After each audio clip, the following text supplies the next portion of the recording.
Om Shri Waheguru JIO. ਹੋਵੈ ਸਿਫਤ ਖਸਮ ਦੀਨ ਔਰ ਅਰਸੋਂ ਕੁਰਸੋਂ ਚਟਿਐ। ਤੁਧ ਡਿਠੇ ਸੱਚੇ ਪਾਤਸ਼ਾਹੋ, ਮਲ ਜਨਮ ਜਨਮ ਦੀ ਕੱਟਿਐ। ਸੱਜਣ ਸੱਚਾ ਪਾਤਸ਼ਾਹੋ, ਸਿਰ ਸਾਹਾਂ ਦੈ ਸਾਹੋ। ਜਿਸ ਪਾਸ ਬੈਠਿਆ ਸੋਹੀਐ, ਸਭਨਾ ਦਾ ਵੇਸਾਹੋ। ਸਤਿਨਾਮ ਸ਼੍ਰੀ ਵਾਹਿਗੁਰੂ ਜੀਓ। ਧਨਾਸਰੀ ਮਹੱਲਾ ਚੌਥਾ। ਇੱਛਾ ਪੂਰਕ ਸਰਬ ਸੁਖ ਦਾਤਾ ਹਰ, ਜਾ ਕੈ ਵਸ ਹੈ ਕਾਮ ਧੇਨਾ। ਸੋ ਐਸਾ ਹਰ ਧਿਆਈਐ ਮੇਰੇ ਜੀਅੜੇ, ਤਾਂ ਸਰਬ ਸੁਖ ਪਾਵਹਿ ਮੇਰੇ ਮਨਾ। ਇੱਛਾ ਪੂਰਕ ਸਰਬ ਸੁਖ ਦਾਤਾ ਹਰ, ਜਾ ਕੈ ਵਸ ਹੈ ਕਾਮ ਧੇਨਾ। ਸੋ ਐਸਾ ਹਰ ਧਿਆਈਐ ਮੇਰੇ ਜੀਅੜੇ, ਤਾਂ ਸਰਬ ਸੁਖ ਪਾਵਹਿ ਮੇਰੇ ਮਨਾ। ਜਪ ਮਨ ਸਤਿਨਾਮ ਸਦਾ ਸਤਿਨਾਮ, ਹਲਤ ਪਲਤ ਮੁਖ ਉਜਲ ਹੋਈ ਹੈ। ਨਿਤ ਧਿਆਈਐ ਹਰ ਪੁਰਖ ਨਿਰੰਜਨਾ। ਰਹਾਉ ਜਹ ਹਰ ਸਿਮਰਨ ਭਇਆ, ਤਹ ਅਪਾਦ ਗਤ ਕੀਨੀ।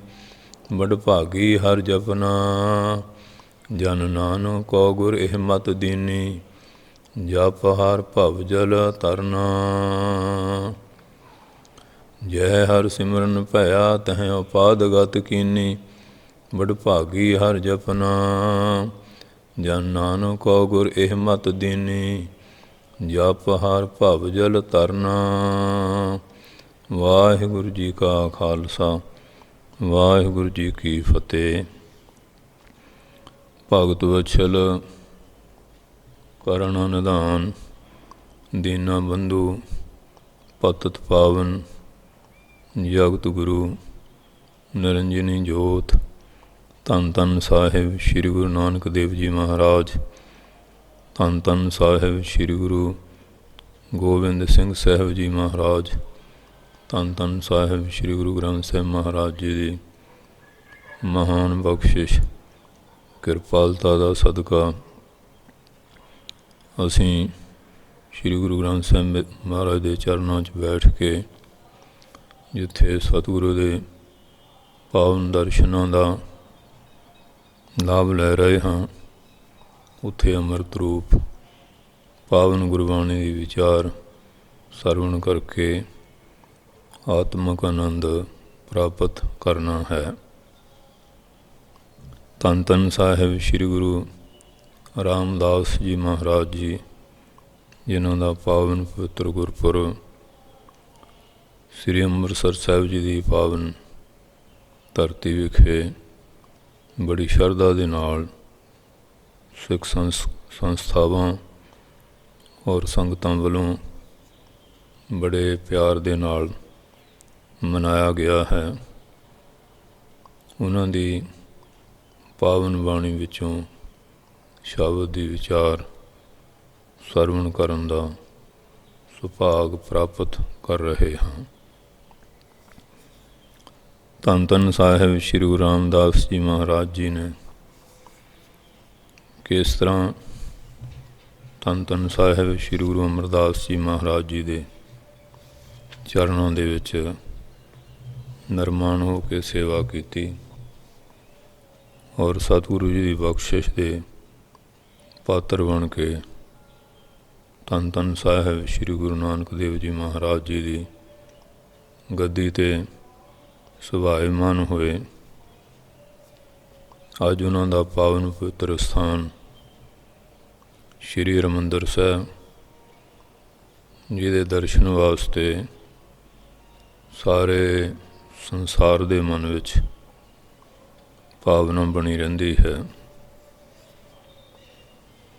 ਕੋਈ ਵੀ ਪ੍ਰੇਮੀ ਜਦੋਂ ਸਾਡੇ ਦੇਸ਼ ਭਾਰਤ ਵਿੱਚ ਆਉਂਦਾ ਹੈ, ਉਹਦੇ ਮਨ ਵਿੱਚ ਪਹਿਲਾਂ ਇਹ ਤਾਂਘ ਹੁੰਦੀ ਹੈ ਕਿ ਸ੍ਰੀ ਦਰਬਾਰ ਸਾਹਿਬ ਸ੍ਰੀ ਹਰਿਮੰਦਰ ਸਾਹਿਬ ਜੀ ਦੀ ਯਾਤਰਾ ਕੀਤੀ ਜਾਏ।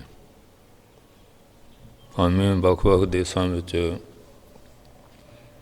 ਯਾਤਰੂ ਵੱਖ-ਵੱਖ ਚੀਜ਼ਾਂ ਦੇਖਣ ਵਾਸਤੇ ਜਾਂਦੇ ਹਨ,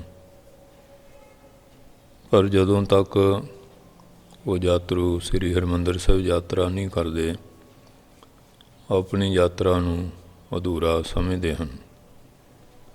ਕਿਉਂਕਿ ਇਹ ਪਵਿੱਤਰ ਸਥਾਨ ਜਿੱਥੇ ਹਰ ਵੇਲੇ ਇੱਕ ਅਕਾਲ ਪੁਰਖ ਦੀ ਉਸਤਤ ਔਰ ਅੰਮ੍ਰਿਤ ਰੂਪ ਬਾਣੀ ਦਾ ਕੀਰਤਨ ਪ੍ਰਵਾਹ ਚੱਲਦਾ ਹੈ, ਔਰ ਅੰਮ੍ਰਿਤਸਰ ਦਾ ਸਰ ਸਰੋਵਰ ਜਿਹਦੇ ਇਸ਼ਨਾਨ ਕਰਨੇ ਨਾਲ ਧੰਨ ਧੰਨ ਸਾਹਿਬ ਸ਼੍ਰੀ ਗੁਰੂ ਰਾਮਦਾਸ ਮਹਾਰਾਜ ਦੀ ਬਖਸ਼ਿਸ਼ ਨਾਲ ਬੇਅੰਤ ਪ੍ਰੇਮੀਆਂ ਦੇ ਮਨਵਣੀ ਸਰੀਰ ਦੇ ਜਿਹੜੇ ਕਸ਼ਟ ਹਨ,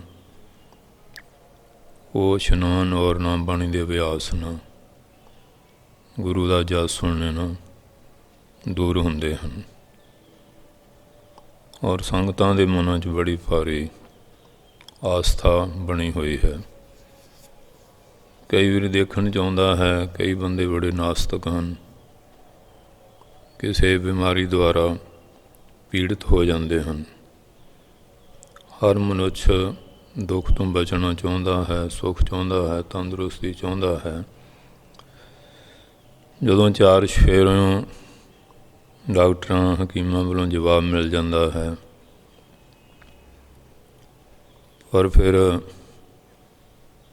ਮਜਬੂਰ ਹੋਇਆ ਜਾਣ ਲਓ ਦੁੱਖ ਤੋਂ ਆਤਰ ਹੋ ਕੇ ਫਿਰ ਗੁਰੂ ਕੀ ਸ਼ਰਨ ਵਿੱਚ ਆਉਂਦਾ ਹੈ। ਸ੍ਰੀ ਦਰਬਾਰ ਸਾਹਿਬ ਅੰਮ੍ਰਿਤ ਸਰੋਵਰ ਦੇ ਇਸ਼ਨਾਨ, ਮਹਾਰਾਜ ਦਰਸ਼ਨ ਦੀਦਾਰ, ਅੰਮ੍ਰਿਤ ਰੂਪੀ ਬਾਣੀ ਦੀਆਂ ਧੁਨਾਂ ਸਰਵਣ ਕਰਕੇ ਬੜੇ ਬੜੇ ਨਾਸਤਿਕ ਰੋਗ ਹੁੰਦੇ ਦੇਖੇ ਜਾਂਦੇ ਹਨ। ਉਹ ਫਿਰ ਆਪਣੇ ਭਾਸ਼ਣਾਂ 'ਚ ਵੀ ਇਸ ਸਥਾਨ ਦੀ ਮਹਿਮਾ ਨੂੰ ਆਪ ਦੱਸਦੇ ਆ ਕਿ ਪਹਿਲਾਂ ਅਸੀਂ ਬੜੇ ਨਾਸਤਿਕ ਹੁੰਦੇ ਸੀ ਕਿ ਗੁਰੂ ਮਹਾਰਾਜ ਨੇ ਕੋਈ ਐਸੀ ਪਾਰਸ ਕਲਾ ਵਰਤਾਈ, ਸਾਰੀ ਦੁਨੀਆ 'ਤੇ ਧੱਕੇ ਖਾਂਦੇ ਸੀ, ਕਿਤੇ ਦੇਹ ਅਰੋਗਤਾ ਨਹੀਂ ਸੀ ਮਿਲਦੀ, ਮਨ ਹਰ ਵੇਲੇ ਪਰੇਸ਼ਾਨੀ ਵਿੱਚ ਰਹਿੰਦਾ ਸੀ। ਧੰਨ ਸ਼੍ਰੀ ਗੁਰੂ ਰਾਮਦਾਸ ਸਾਹਿਬ ਜੀ ਮਹਾਰਾਜ ਦੀ ਮਿਹਰ ਦੇ ਨਾਲ ਸਾਨੂੰ ਤੰਦਰੁਸਤੀ ਨਸੀਬ ਹੋਈ ਹੈ। ਅਸੀਂ ਆਪਣੀ ਜ਼ਿੰਦਗੀ ਦਾ ਜਿਹੜਾ ਸੁੱਖ ਆ ਉਹ ਲੈ ਰਹੇ ਹਾਂ, ਕਿਉਂਕਿ ਤੰਦਰੁਸਤ ਪੁਰਸ਼ ਹੀ ਕਿਰਤ ਕਰ ਸਕਦਾ ਹੈ, ਨਾਮ ਜਪ ਸਕਦਾ ਹੈ, ਜਾਂ ਕੋਈ ਦੂਏ ਦੀ ਰੱਖਿਆ, ਆਪਣੀ ਸੁਰੱਖਿਆ, ਕੋਈ ਵੀ ਤਰੱਕੀ ਦਾ ਮਾਰਗ ਆ, ਉਹਦੇ ਵਿੱਚ ਤੰਦਰੁਸਤੀ ਜ਼ਰੂਰੀ ਹੈ, ਦੇਹ ਅਰੋਗਤਾ। ਕਿਉਂ ਬਿਮਾਰ ਆਦਮੀ ਦਾ ਭਜਨ ਤਾਂ ਫਿਰ ਬਿਮਾਰੀ ਦਾ ਹੀ ਹੋ ਜਾਂਦਾ ਹੈ, ਅਤੇ ਤੰਦਰੁਸਤੀ ਦੇ ਨਾਲ ਹੀ ਚਾਹੇ ਵਿਵਹਾਰ ਦੇ ਕੰਮ ਆ, ਸਮਾਜ ਦੇ ਆ, ਰਾਜਨੀਤੀ ਦੇ ਆ, ਧਰਮ ਦੇ ਆ, ਰੂਹਾਨੀਆਂ ਦਾ ਮਾਰਗ ਆ, ਨਾਮ ਅਭਿਆਸ ਵੀ ਤੰਦਰੁਸਤ ਹੋਵੇ ਫਿਰ ਹੀ ਹੁੰਦਾ ਹੈ। ਅਤੇ ਗੁਰੂ ਮਹਾਰਾਜ ਦੀ ਕਿਰਪਾ ਦੇ ਨਾਲ ਇਹ ਸਾਰੀਆਂ ਜਿਹੜੀਆਂ ਬਖਸ਼ਿਸ਼ਾਂ ਪ੍ਰਾਪਤ ਹੁੰਦੀਆਂ ਹਨ। ਧੰਨ ਧੰਨ ਸਾਹਿਬ ਸ਼੍ਰੀ ਗੁਰੂ ਰਾਮਦਾਸ ਜੀ ਮਹਾਰਾਜ ਕਿਤਨੇ ਦਿਆਲੂ ਹਨ, ਹਰ ਵੇਲੇ ਬਰਕਤਾਂ ਵੰਡਦੇ ਹਨ। ਕਈ ਵਾਰੀ ਐਸੇ ਕਰਿਸ਼ਮੇ ਦੇਖਣ ਵਿੱਚ ਆਏ ਆ, ਜਿਹੜੇ ਲੋਕ ਜੀਵਨ ਦਾ ਘਾਤ ਕਰਨਾ ਚਾਹੁੰਦੇ ਸੀ, ਆਤਮ ਹੱਤਿਆ ਕਰਨੀ ਚਾਹੁੰਦੇ ਸੀ, ਜੀਵਨ ਤੋਂ ਦੁਖੀ ਹੋ ਚੁੱਕੇ ਸਨ, ਜਦੋਂ ਉਹਨਾਂ ਨੇ ਆ ਕੇ ਸ਼੍ਰੀ ਗੁਰੂ ਰਾਮਦਾਸ ਜੀ ਮਹਾਰਾਜ ਜੀ ਦੇ ਅਸਥਾਨ ਦੀ ਸ਼ਰਨ ਲਈ, ਇਸ਼ਨਾਨ ਕੀਤਾ, ਅੰਮ੍ਰਿਤ ਰੂਪ ਬਾਣੀ ਦੀਆਂ ਧੁਨਕਾਰਾਂ ਸਰਵਣ ਕੀਤੀਆਂ, ਨਾਮ ਬਾਣੀ ਨਾਲ ਜੁੜੇ, ਮਹਾਰਾਜ ਨੇ ਉਹਨਾਂ ਦੀਆਂ ਭਾਵਨਾਵਾਂ ਬਦਲ ਦਿੱਤੀਆਂ। ਕਿਉਂਕਿ ਆਦਿ ਵਿਆਧੀ ਉਪਾਧੀ ਰੂਪੀ ਇਹ ਤਿੰਨ ਤਰ੍ਹਾਂ ਦੇ ਕਸ਼ਟ ਹੈਗੇ ਆ, ਮਨ ਕਰਕੇ, ਸਰੀਰ ਕਰਕੇ, ਰਸਨਾ ਕਰਕੇ। ਇਹ ਸਾਰੇ ਦੋਸ਼ ਜਿਹੜੇ ਆ ਮਹਾਰਾਜ ਦੀ ਕਿਰਪਾ ਦੇ ਨਾਲ ਨਿਵਰਤ ਹੋ ਜਾਂਦੇ ਹਨ, ਕਿਉਂਕਿ ਸ਼ਰਧਾ ਭਗਤੀ ਦੇ ਵਿੱਚ ਬੜਾ ਭਾਰੀ ਬਲ ਹੈ। ਇਸ ਵਾਸਤੇ ਦਵਾਈਆਂ ਖਾਂਦੇ ਹਨ, ਆਰਾਮ ਨਹੀਂ ਆਉਂਦਾ। ਮਹਾਰਾਜ ਦੀ ਕਿਰਪਾ ਹੋ ਜਾਏ, ਉਹ ਦਵਾਈ ਵੀ ਫਿਰ ਅਸਰ ਕਰਨ ਲੱਗ ਜਾਂਦੀ ਹੈ। ਦਵਾਈ ਉਹ ਹੀ ਹੁੰਦੀ ਹੈ ਜਦੋਂ ਮਹਾਰਾਜ ਦੀ ਮਿਹਰ ਹੋ ਜਾਏ। ਸੋ ਇਸ ਵਾਸਤੇ ਅਸੀਂ ਸ਼੍ਰੀ ਗੁਰੂ ਰਾਮਦਾਸ ਜੀ ਮਹਾਰਾਜ ਜੀ ਦੀ ਪਾਵਨ ਬਾਣੀ ਦੀ ਵਿਚਾਰ ਕਰਦੇ ਹਾਂ ਕਿ ਮਹਾਰਾਜ ਦਾ ਹਿਰਦਾ ਕਿੰਨਾ ਸ਼ਾਂਤ ਸੀ, ਕਿੰਨੇ ਆਨੰਦ ਵਿੱਚ ਰਹਿੰਦੇ ਸੀ।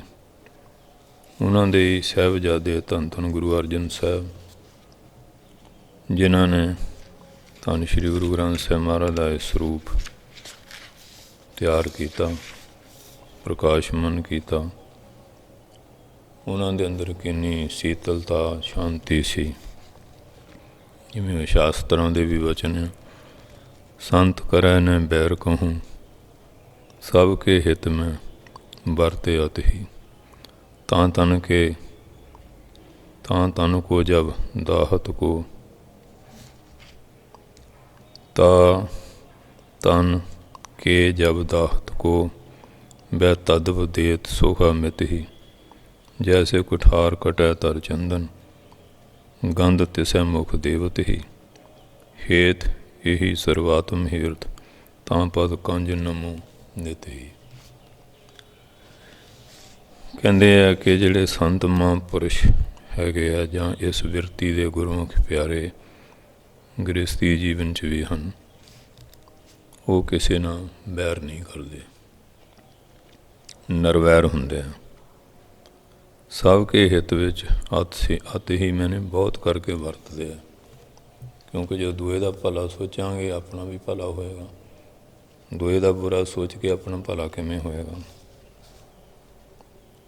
ਉਹ ਜਿਸ ਤਰ੍ਹਾਂ ਕੋਈ ਮਾਈ ਬ੍ਰਾਹਮਣੀ ਸੀ, ਉਹ ਸੰਤ ਨੇ ਹੋਣਾ, ਹੁਣ ਪੜ੍ਹਨਾ, ਕਰ ਭਲਾ ਹੋ ਭਲਾ, ਅੰਤ ਭਲੇ ਦਾ ਭਲਾ। ਕਹਿੰਦੀ ਐਵੇਂ ਨਹੀਂ ਖਾਣ ਦਾ ਢੰਗ ਬਣਾਇਆ ਹੋਇਆ। ਹੁਣ 4 ਪਰੌਠੇ ਤਿਆਰ ਕੀਤੇ, ਵਿੱਚ ਜ਼ਹਿਰ ਪਾ ਦਿੱਤੀ। ਜਿਹੜੇ ਉਹ ਸੰਤ ਭਿਖਿਆ ਨੂੰ ਆਏ, ਉਹ ਪਰੌਠੇ ਦੇ ਦਿੱਤੇ। ਸੰਤ ਤਿਆਗੀ ਸੀ, ਉਹ 1-2 ਘਰਾਂ ਜਾਂਦੇ ਸੀ, ਜਿੱਥੋਂ 2-3 ਫੁਲਕੇ ਮਿਲ ਜਾਣ ਉੱਥੋਂ ਵਾਪਸ ਮੁੜ ਜਾਣਾ। ਇਹ ਫਿਰ ਭਿਕਸ਼ਾ ਵਾਲੇ ਸਾਧੂਆਂ ਦਾ ਨਿਯਮ ਹੁੰਦਾ, ਉਹ ਜਾ ਕੇ ਇੱਕਦਮ ਨਹੀਂ ਖਾਣ ਬਹਿ ਜਾਂਦੇ। ਜਾ ਕੇ 10 ਮਿੰਟ ਬਹਿਣਾ, ਫਿਰ ਇਸ਼ਨਾਨ ਪਾਣੀ ਕਰਕੇ, ਬਸਤਰ ਬਦਲ ਕੇ, ਪਰਮੇਸ਼ਰ ਦਾ ਸ਼ੁਕਰਾਨਾ ਕਰਕੇ, ਫਿਰ ਉਹ ਅਰਦਾਸ ਬੇਨਤੀ ਕਰਕੇ ਭੋਜਨ ਛਕਣਾ। ਸੰਤ ਕੁਟੀਆ ਚਲੇ ਗਏ। ਇਹਦੇ 4 ਲੜਕੇ ਕਿਸੇ ਕਾਰਜ ਲਈ ਗਏ ਹੋਏ ਸੀ। ਭੋਜਨ ਦਾ ਸਬੱਬ ਨਾ ਬਣਿਆ, ਭੁੱਖ ਲੱਗੀ। ਕਹਿੰਦੇ ਚਲੋ ਸੰਤਾਂ ਦੀ ਕੁਟੀਆ ਚੱਲਦੇ ਹਾਂ, ਕਿ ਜੇ ਭੋਜਨ ਮਿਲ ਜਾਏ, ਥੋੜ੍ਹਾ ਕਾਲਜੇ ਨੂੰ ਸ਼ਾਂਤੀ ਮਿਲੇਗੀ, ਫਿਰ ਰੱਜ ਕੇ ਘਰ ਜਾ ਕੇ ਛਕ ਲਾਂਗੇ। ਸੰਤਾਂ ਕੋ ਆ ਗਏ, ਮਹਾਰਾਜ ਕੋਈ ਭੋਜਨ ਮਿਲੇਗਾ? ਕਹਿੰਦੇ ਅਸੀਂ ਭਿਕਸ਼ਾ ਨੂੰ ਗਏ ਸੀ, ਆ ਤੁਹਾਡੀ ਮਾਤਾ ਨੇ 4 ਪਰੌਠੇ ਦਿੱਤੇ ਆ, ਇੱਕ ਛਕ ਲਓ। ਅਤੇ ਉਹਨਾਂ ਨੇ ਇੱਕ ਛਕ ਲਿਆ। ਘਰੇ ਆ ਗਏ, ਬਸ ਉਹ ਅੱਖਾਂ ਬੰਦ ਹੋਣ ਲੱਗ ਪਈਆਂ, ਜ਼ੁਬਾਨ ਖੁਸ਼ਕ ਹੋਣ ਲੱਗ ਪਈ। ਅਤੇ ਪੁੱਛਦੀ ਹੈ ਕੀ ਗੱਲ? ਕਹਿੰਦੇ ਵੀ ਅਸੀਂ ਕਾਰੋਬਾਰ ਲਿਆ ਸੀ, ਭੁੱਖ ਬਹੁਤ ਲੱਗੀ, ਸੰਤਾਂ ਦੀ ਕੁਟੀਆ ਆਏ, ਅਤੇ ਮਹਾਰਾਜ ਕੋਈ ਫੁਲਕਾ ਆਰਾਮ। ਕਹਿੰਦੇ ਆ ਤੁਹਾਡੇ ਘਰੋਂ ਤੁਹਾਡੀ ਸ਼੍ਰੀ ਮਾਤਾ ਨੇ ਪ੍ਰਸ਼ਾਦੇ ਦਿੱਤੇ ਆ। ਇੱਕ ਅਸੀਂ ਛਕਿਆ, ਬਸ ਛਕਦੇ ਹੀ ਇਹ ਕੁਝ ਹੋਇਆ। ਹੁਣ ਹੱਥੜੀ ਮਾਰ ਕੇ ਪਿੱਟਦੀ ਹੈ।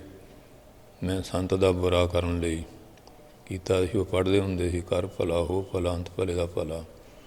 ਮੈਂ ਬੁਰਾ ਕੀਤਾ ਵੀ ਸੰਤ ਐਵੇਂ ਖਾਣ ਵਾਸਤੇ ਟੋਟ ਕੇ ਸੁਣਾਉਂਦਾ, ਉਹ ਮੇਰਾ ਬੀਜ ਬੀਜਿਆ, ਮੈਨੂੰ ਵੱਢਣਾ ਪੈ ਰਿਹਾ।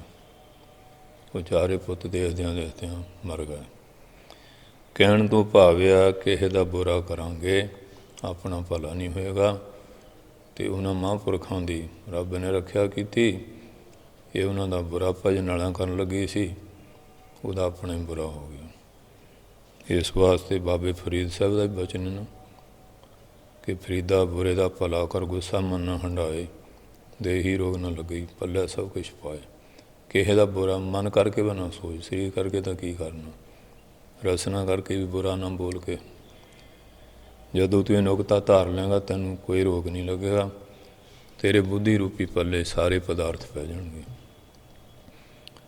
ਭਾਵੇਂ ਸ਼ਲੋਕ ਛੋਟਾ ਆ, ਪਰ ਦੇਖੋ ਕਿੰਨਾ ਸੋਹਣਾ ਬਚਨ ਲਿਖਿਆ ਹੈ। ਔਰ ਬਾਣੀ ਕਹਿੰਦੀ ਵੀਰਾ ਆਪਨ ਬੁਰਾ ਮਿਟਾਵੇ ਤਾਂ ਹੁਣ ਬੁਰਾ ਨਿਕਟ ਨਹੀਂ ਆਵੇ। ਜਿਹੜਾ ਆਪਣੇ ਮਨ 'ਚੋਂ ਬੁਰਾ ਮਿਟਾ ਦਿੰਦਾ, ਬੁਰਾਈ ਫਿਰ ਉਹਦੇ ਨੇੜੇ ਨਹੀਂ ਆਉਂਦੀ, ਰੱਬ ਵੀ ਉਹਦੀ ਮਦਦ 'ਤੇ ਹੋ ਜਾਂਦਾ ਹੈ। ਇਸ ਵਾਸਤੇ ਕਹਿੰਦੇ ਜਿਹੜੇ ਸੰਤ ਜਨ ਹਨ ਉਹਨਾਂ ਦਾ ਇਹ ਸੁਭਾਵ ਹੈ। ਤਾਂ ਤਨ ਕੋ ਜਬ ਦਾਹਤ ਕੋ, ਜੇ ਉਹਨਾਂ ਦੇ ਸਰੀਰ ਨੂੰ ਕੋਈ ਸਾੜਦਾ ਵੀ, ਧੰਨ ਸ਼੍ਰੀ ਗੁਰੂ ਅਰਜਨ ਸਾਹਿਬ ਤਤੀਆਂ ਤਵੀਆਂ ਦੇ ਵਹਾਏ, ਗਰਮ ਰੇਤਾ ਪਾਇਆ, ਜੇਠ ਦਾ ਮਹੀਨਾ ਸੀ, ਬੈ ਤਦਵ ਦੇਤ ਸੁਖ ਅਮਿਤ ਹੀ, ਫਿਰ ਵੀ ਉਹ ਸਾਰੇ ਸੰਸਾਰ ਨੂੰ ਅਮਿਤ ਸੁੱਖ, ਜਿਹਦੀ ਮਿਣਤੀ ਨਹੀਂ, ਮਹਾਨ ਸੁੱਖ ਦਿੰਦੇ। ਆਪ ਦੁੱਖ ਝੱਲ ਕੇ ਸਾਰੇ ਸੰਸਾਰ ਨੂੰ ਕਿੰਨਾ ਸੁੱਖ ਦੇ ਕੇ ਗਏ। ਜੈਸੇ ਕੁਠਾਰ ਕਟੈ ਤਰ ਚੰਦਨ, ਕਹਿੰਦੇ ਜਿਵੇਂ ਕੁਠਾਰ ਕੁਹਾੜਾ ਚੰਦਨ ਦੇ ਦਰਖਤ ਨੂੰ, ਤਰਮਨੇ ਦਰਖਤ ਨੂੰ ਕੱਟਦਾ ਹੈ, ਅਤੇ ਉਹ ਜਿਹੜਾ ਚੰਦਨ ਹੈ ਗੰਧ ਤਿਸੈ ਮੁੱਖ ਦੇਵਤੀ, ਉਹ ਕੁਹਾੜੇ ਦੇ ਮੂੰਹ 'ਚ ਸੁਗੰਧੀ ਦੇ ਦਿੰਦਾ, ਸੁਗੰਧੀ ਨਾਲ ਭਰ ਦਿੰਦਾ। ਉਹ ਭਾਵੇਂ ਵੱਢਦਾ ਹੀ ਆ, ਉਹ ਸੁਗੰਧੀ। ਸੰਤਾਂ ਦਾ ਕੋਈ ਬੁਰਾ ਵੀ ਕਰਦਾ, ਉਹ ਫਿਰ ਵੀ ਆਪਣੇ ਮੁਖਾਰ ਬਿਨ ਤੋਂ ਭਲੇ ਬਚਨ ਬੋਲਦੇ, ਗੁਰੂ ਜੀ ਦਾ ਭਲਾ ਕਰੇ, ਮਹਾਰਾਜ ਸਭ ਨੂੰ ਸੁਮਤ ਬਖਸ਼ੇ। ਹੇਤ ਇਹੀ ਸਰਵਾਤਮ ਹਿਰਤ, ਇਹ ਹੇਤੂ ਕਾਰਨ ਸਰਵਾਤਮ ਨੇ ਸਾਰੀਆਂ ਆਤਮਾ 'ਚ ਇੱਕ ਪਰਮਾਤਮਾ ਨੂੰ ਦੇਖਦੇ ਹਨ। ਕਹਿੰਦੇ ਜਿਹੜੇ ਐਸੇ ਬਿਰਤੀ ਵਾਲੇ ਮਹਾਂਪੁਰਖ ਗੁਰਮੁਖ ਪਿਆਰੇ ਹਨ, ਤਾਂ ਪਦ ਕੰਜ ਨਮੋ ਨਿਤ ਹੀ, ਅਸੀਂ ਕਹਿੰਦੇ ਉਹਨਾਂ ਦੇ ਪਦ ਕੰਜ ਚਰਨ ਕਮਲਾਂ 'ਤੇ ਸਦਾ ਹੀ ਨਮਸਕਾਰ ਕਰਦੇ ਹਾਂ, ਸਦਾ ਉਹਨਾਂ ਨੂੰ ਨਮਸਕਾਰ ਕਰਦੇ ਹਾਂ ਜਿਨ੍ਹਾਂ ਦੀ ਐਸੀ ਬਿਰਤੀ ਹੈ। ਇਸ ਵਾਸਤੇ ਜੇ ਭਾਈ ਸੰਸਾਰ 'ਤੇ ਅਸੀਂ ਸੁਖੀ ਹੋਣਾ ਚਾਹੁੰਦੇ ਹਾਂ, ਅਤੇ ਸਾਨੂੰ ਇਹ ਜਿਹੜੇ ਸ਼ੁਭ ਗੁਣ ਆ ਧਾਰਨੇ ਚਾਹੀਦੇ।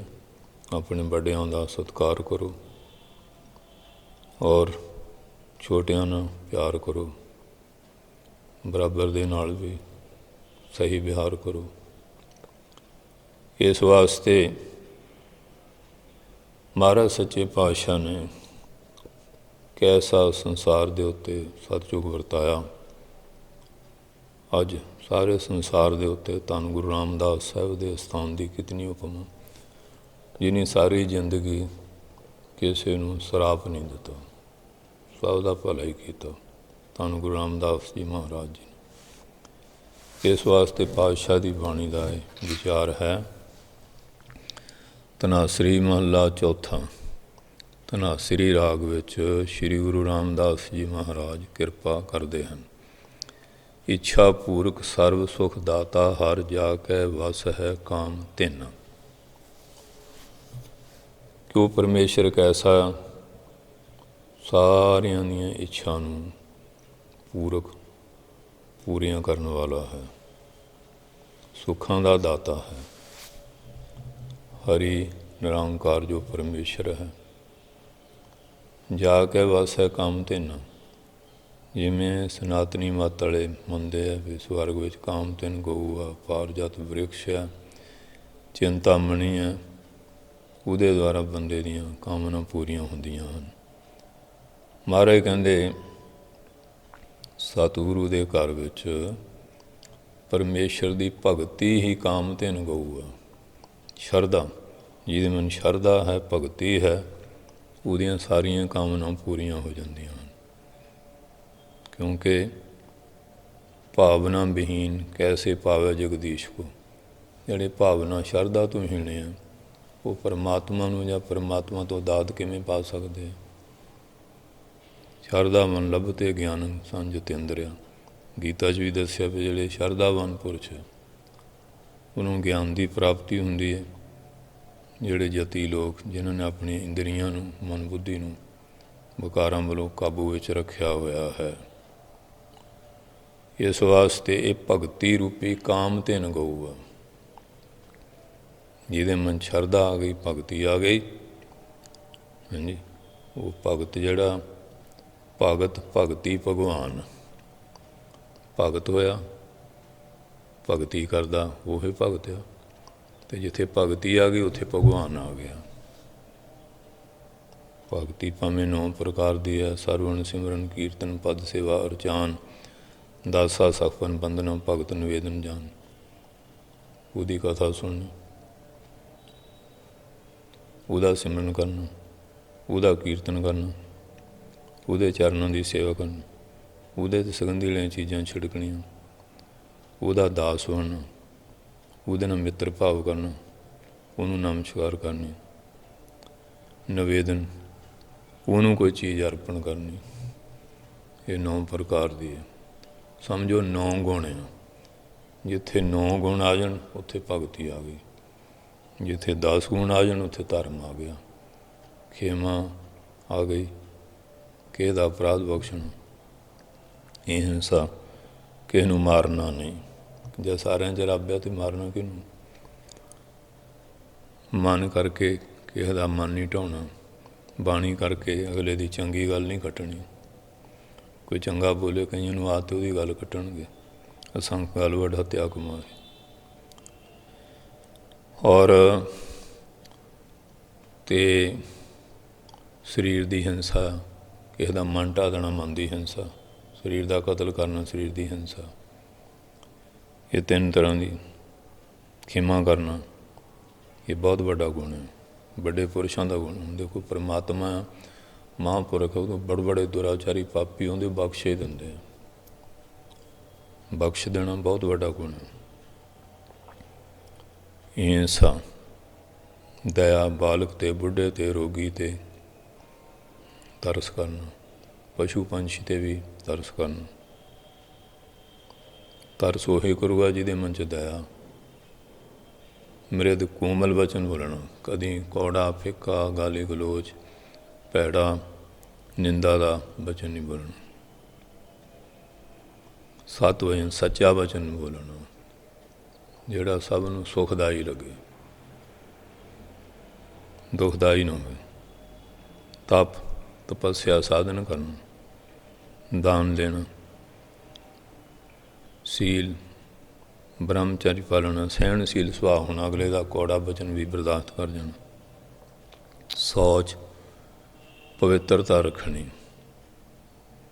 ਤ੍ਰਿਸ਼ਨਾ ਤੋਂ ਬਿਨਾਂ ਹੋਣਾ, ਸੰਤੋਖੀ ਹੋਣਾ। ਇਹ 10 ਗੁਣ ਹੋਣ ਤੇ ਧਰਮ ਆ ਗਿਆ। 9 ਗੁਣ ਹੋਣ ਤੇ ਭਗਤ ਪੂਰਾ ਬਣ ਗਿਆ।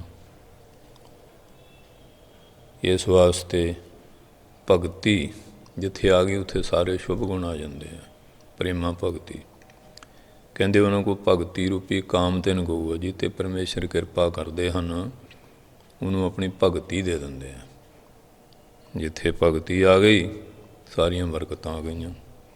ਸੋ ਐਸਾ ਹਰ ਧਿਆਈਐ ਮੇਰੇ ਜੀਅੜੇ, ਇਹ ਮੇਰੇ ਮਨਾ ਐਸਾ ਜੋ ਪਰਮੇਸ਼ਰ ਹੈ, ਜਿਸ ਨੇ ਸਾਨੂੰ ਮਨੁੱਖ ਦੇ ਦਿੱਤਾ, ਸਾਡੇ ਸਰੀਰ ਦੇ ਅੰਗ ਸਾਰੇ ਸਹੀ ਦਿੱਤੇ, ਬੁੱਧੀ ਸੋਚ ਦਿੱਤੀ, ਉਹ ਹੀ ਤੰਦਰੁਸਤੀ ਦੇਣ ਵਾਲਾ, ਉਹ ਹੀ ਸਾਰੀਆਂ ਦਾਤਾਂ ਦੇਣ ਵਾਲਾ। ਚੰਗੇ ਮਾਂ ਪਿਓ ਵੀ ਉਹਦੀ ਕਿਰਪਾ ਨਾਲ ਮਿਲਦੇ ਆ, ਚੰਗੇ ਭੈਣ ਭਰਾ ਵੀ ਉਹਦੀ ਕਿਰਪਾ ਨਾਲ ਮਿਲਦੇ ਆ, ਅਤੇ ਚੰਗੇ ਮਿੱਤਰ ਸੱਜਣ ਵੀ ਉਹਦੀ ਕਿਰਪਾ ਨਾਲ ਮਿਲਦੇ ਆ, ਅਤੇ ਜਿਹੜੀਆਂ ਸਰੀਰਕ ਲੋੜਾਂ ਉਹਦੀ ਕਿਰਪਾ ਨਾਲ ਪੂਰੀਆਂ ਹੋਣੀਆਂ। ਇਸ ਕਰਕੇ ਐਸਾ ਜਿਹੜਾ ਅਤੇ ਅੰਮ੍ਰਿਤ ਦੀ ਦਾਤ ਮਿਲਣੀ, ਨਾਮ ਮਿਲਣਾ, ਗੁਰਸਿੱਖੀ ਮਿਲਣੀ, ਭਗਤੀ ਮਿਲਣੀ, ਸ਼ੁਭ ਗੁਣ ਮਿਲਣੇ, ਇਹ ਵੀ ਉਹਦੀ ਕਿਰਪਾ ਨਾਲ। ਐਸੀਆਂ ਜੋ ਦਾਤਾਂ ਦੇਣ ਵਾਲਾ ਉਹਨੂੰ ਸਦਾ ਧਿਆਈਏ। ਕੋ ਸਦਾ ਸਦਾ ਜੋ ਸਾਡੇ 'ਤੇ ਕਿਰਪਾ ਕਰਦਾ, ਫਿਰ ਆਪਾਂ ਕਦੋਂ ਇਸ ਲਈ ਕਿਉਂ ਹੋਈਏ, ਸਦਾ ਉਹਨੂੰ ਧਿਆਉਂਦੇ ਰਹੀਏ। ਸੋ ਐਸਾ ਹਰ ਧਿਆਈਏ ਮੇਰੇ ਜੀੜੇ, ਇਹ ਮੇਰੇ ਮਨਾ ਐਸੇ ਪਰਮੇਸ਼ਰ ਨੂੰ ਸਦਾ ਧਿਆਉਂਦੇ ਰਹੀਏ, ਉਹਦਾ ਸਿਮਰਨ ਕਰਦੇ ਰਹੀਏ। ਤਾਂ ਸਰਬ ਸੁਖ ਪਾਵ ਹੈ ਮੇਰੇ ਮਨਾ, ਕਿਉਂ ਦੁੱਖ ਉਦੋਂ ਦੁੱਖ ਤਦਾ ਜਾਂ ਬਿਸਰ ਜਾਵੇ। ਜਦੋਂ ਉਹਨੂੰ ਭੁੱਲ ਜਾਂਦੇ ਹਾਂ ਉਦੋਂ ਕੋਈ ਨਾ ਕੋਈ ਦੁੱਖ ਆ ਜਾਂਦਾ।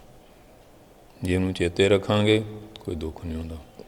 ਜੇ ਸੁਪਨੇ 'ਚ ਵੀ ਕਲੇਸ਼ ਆਉਂਦਾ ਉਦੋਂ ਸੁਪਨੇ 'ਚ ਅਸੀਂ ਵੇਸਲੇ ਹੋ ਕੇ ਭੁੱਲ ਗਏ ਸੀ। ਇਸੇ ਕਰਕੇ ਜਿਹੜੇ ਮਹਾਂਪੁਰਖ ਆ ਉਹ ਹਰ ਵੇਲੇ ਸਿਮਰਨ ਵਿੱਚ ਲੱਗੇ ਰਹਿੰਦੇ ਆ। ਅਤੇ ਸਿਮਰਨ ਦੀ ਬਰਕਤ ਨਾਲ ਜੇ ਕੋਈ ਪਾਪ ਕਰਮ ਉਹ ਕੱਟਿਆ ਜਾਂਦਾ, ਪਾਪ ਤੋਂ ਦੁੱਖ ਹੁੰਦਾ। ਅਤੇ ਜਾਂ ਖਾਣਾ ਪੀਣਾ ਜਿਹੜਾ ਉਹ ਕੁਦਰਤ ਦੇ ਨਿਯਮ ਦੇ ਉਲਟ ਖਾਧਾ, ਉਹ ਵੀ ਫਿਰ ਦੁੱਖ ਪੈਦਾ ਕਰਦਾ। ਦੋਏ ਕਾਰਨ ਦੁੱਖ ਦੇ। ਇਸ ਵਾਸਤੇ ਕਹਿੰਦੇ ਇਹ ਮੇਰੇ ਮਨਾ ਤਾਂ ਸਰਬ ਸੁਖ ਪਾਵੈ ਮੇਰੇ ਮਨਾ। ਇਹ ਮੇਰੇ ਮਨਾ, ਜੇ ਤੂੰ ਉਹਨੂੰ ਅਰਾਧਦਾ ਰਹੇਗਾ, ਕਦੀ ਵੀ ਉਹਨੂੰ ਭੁਲਾਵੇਂਗਾ ਨਹੀਂ, ਅਤੇ ਸਾਰੇ ਸੁੱਖ ਤੂੰ ਪ੍ਰਾਪਤ ਕਰ ਲਵੇਂਗਾ। ਜਪ ਮਨ ਸਤਨਾਮ ਸਦਾ ਸਤਨਾਮ। ਇਹ ਮਨਾ ਤੂੰ ਦਾ ਸਤਨਾਮ ਸ਼੍ਰੀ ਵਾਹਿਗੁਰੂ ਦਾ ਸਿਮਰਨ ਕਰ। ਜਦੋਂ ਕੋਈ ਗੱਲ ਪੱਕੀ ਕੀਤੀ ਜਾਏ ਨਾ, ਮਾਤਾ ਪਿਤਾ ਕੇ ਵੀਰ ਕਰਦੇ ਆਹ ਕੰਮ ਕਰਨਾ, ਦਵਾਈ ਵੀਰ ਕਹਿੰਦੇ ਚੇਤਾ ਨਾ ਭੁਲਾ ਨਾ ਦੇਈਂ, ਤਕੀਦ ਕਰਦੇ ਆ। ਇਸ ਤਰ੍ਹਾਂ ਮਹਾਰਾਜ ਤਕੀਦ ਕਰਦੇ, ਪੱਕੀ ਕਰਦੇ ਆ। ਜਪ ਮਨ ਸਤਨਾਮ, ਇਹ ਮਨਾ ਸਦਾ ਹੀ ਸਤਨਾਮ ਦਾ ਜਾਪ ਕਰੀ।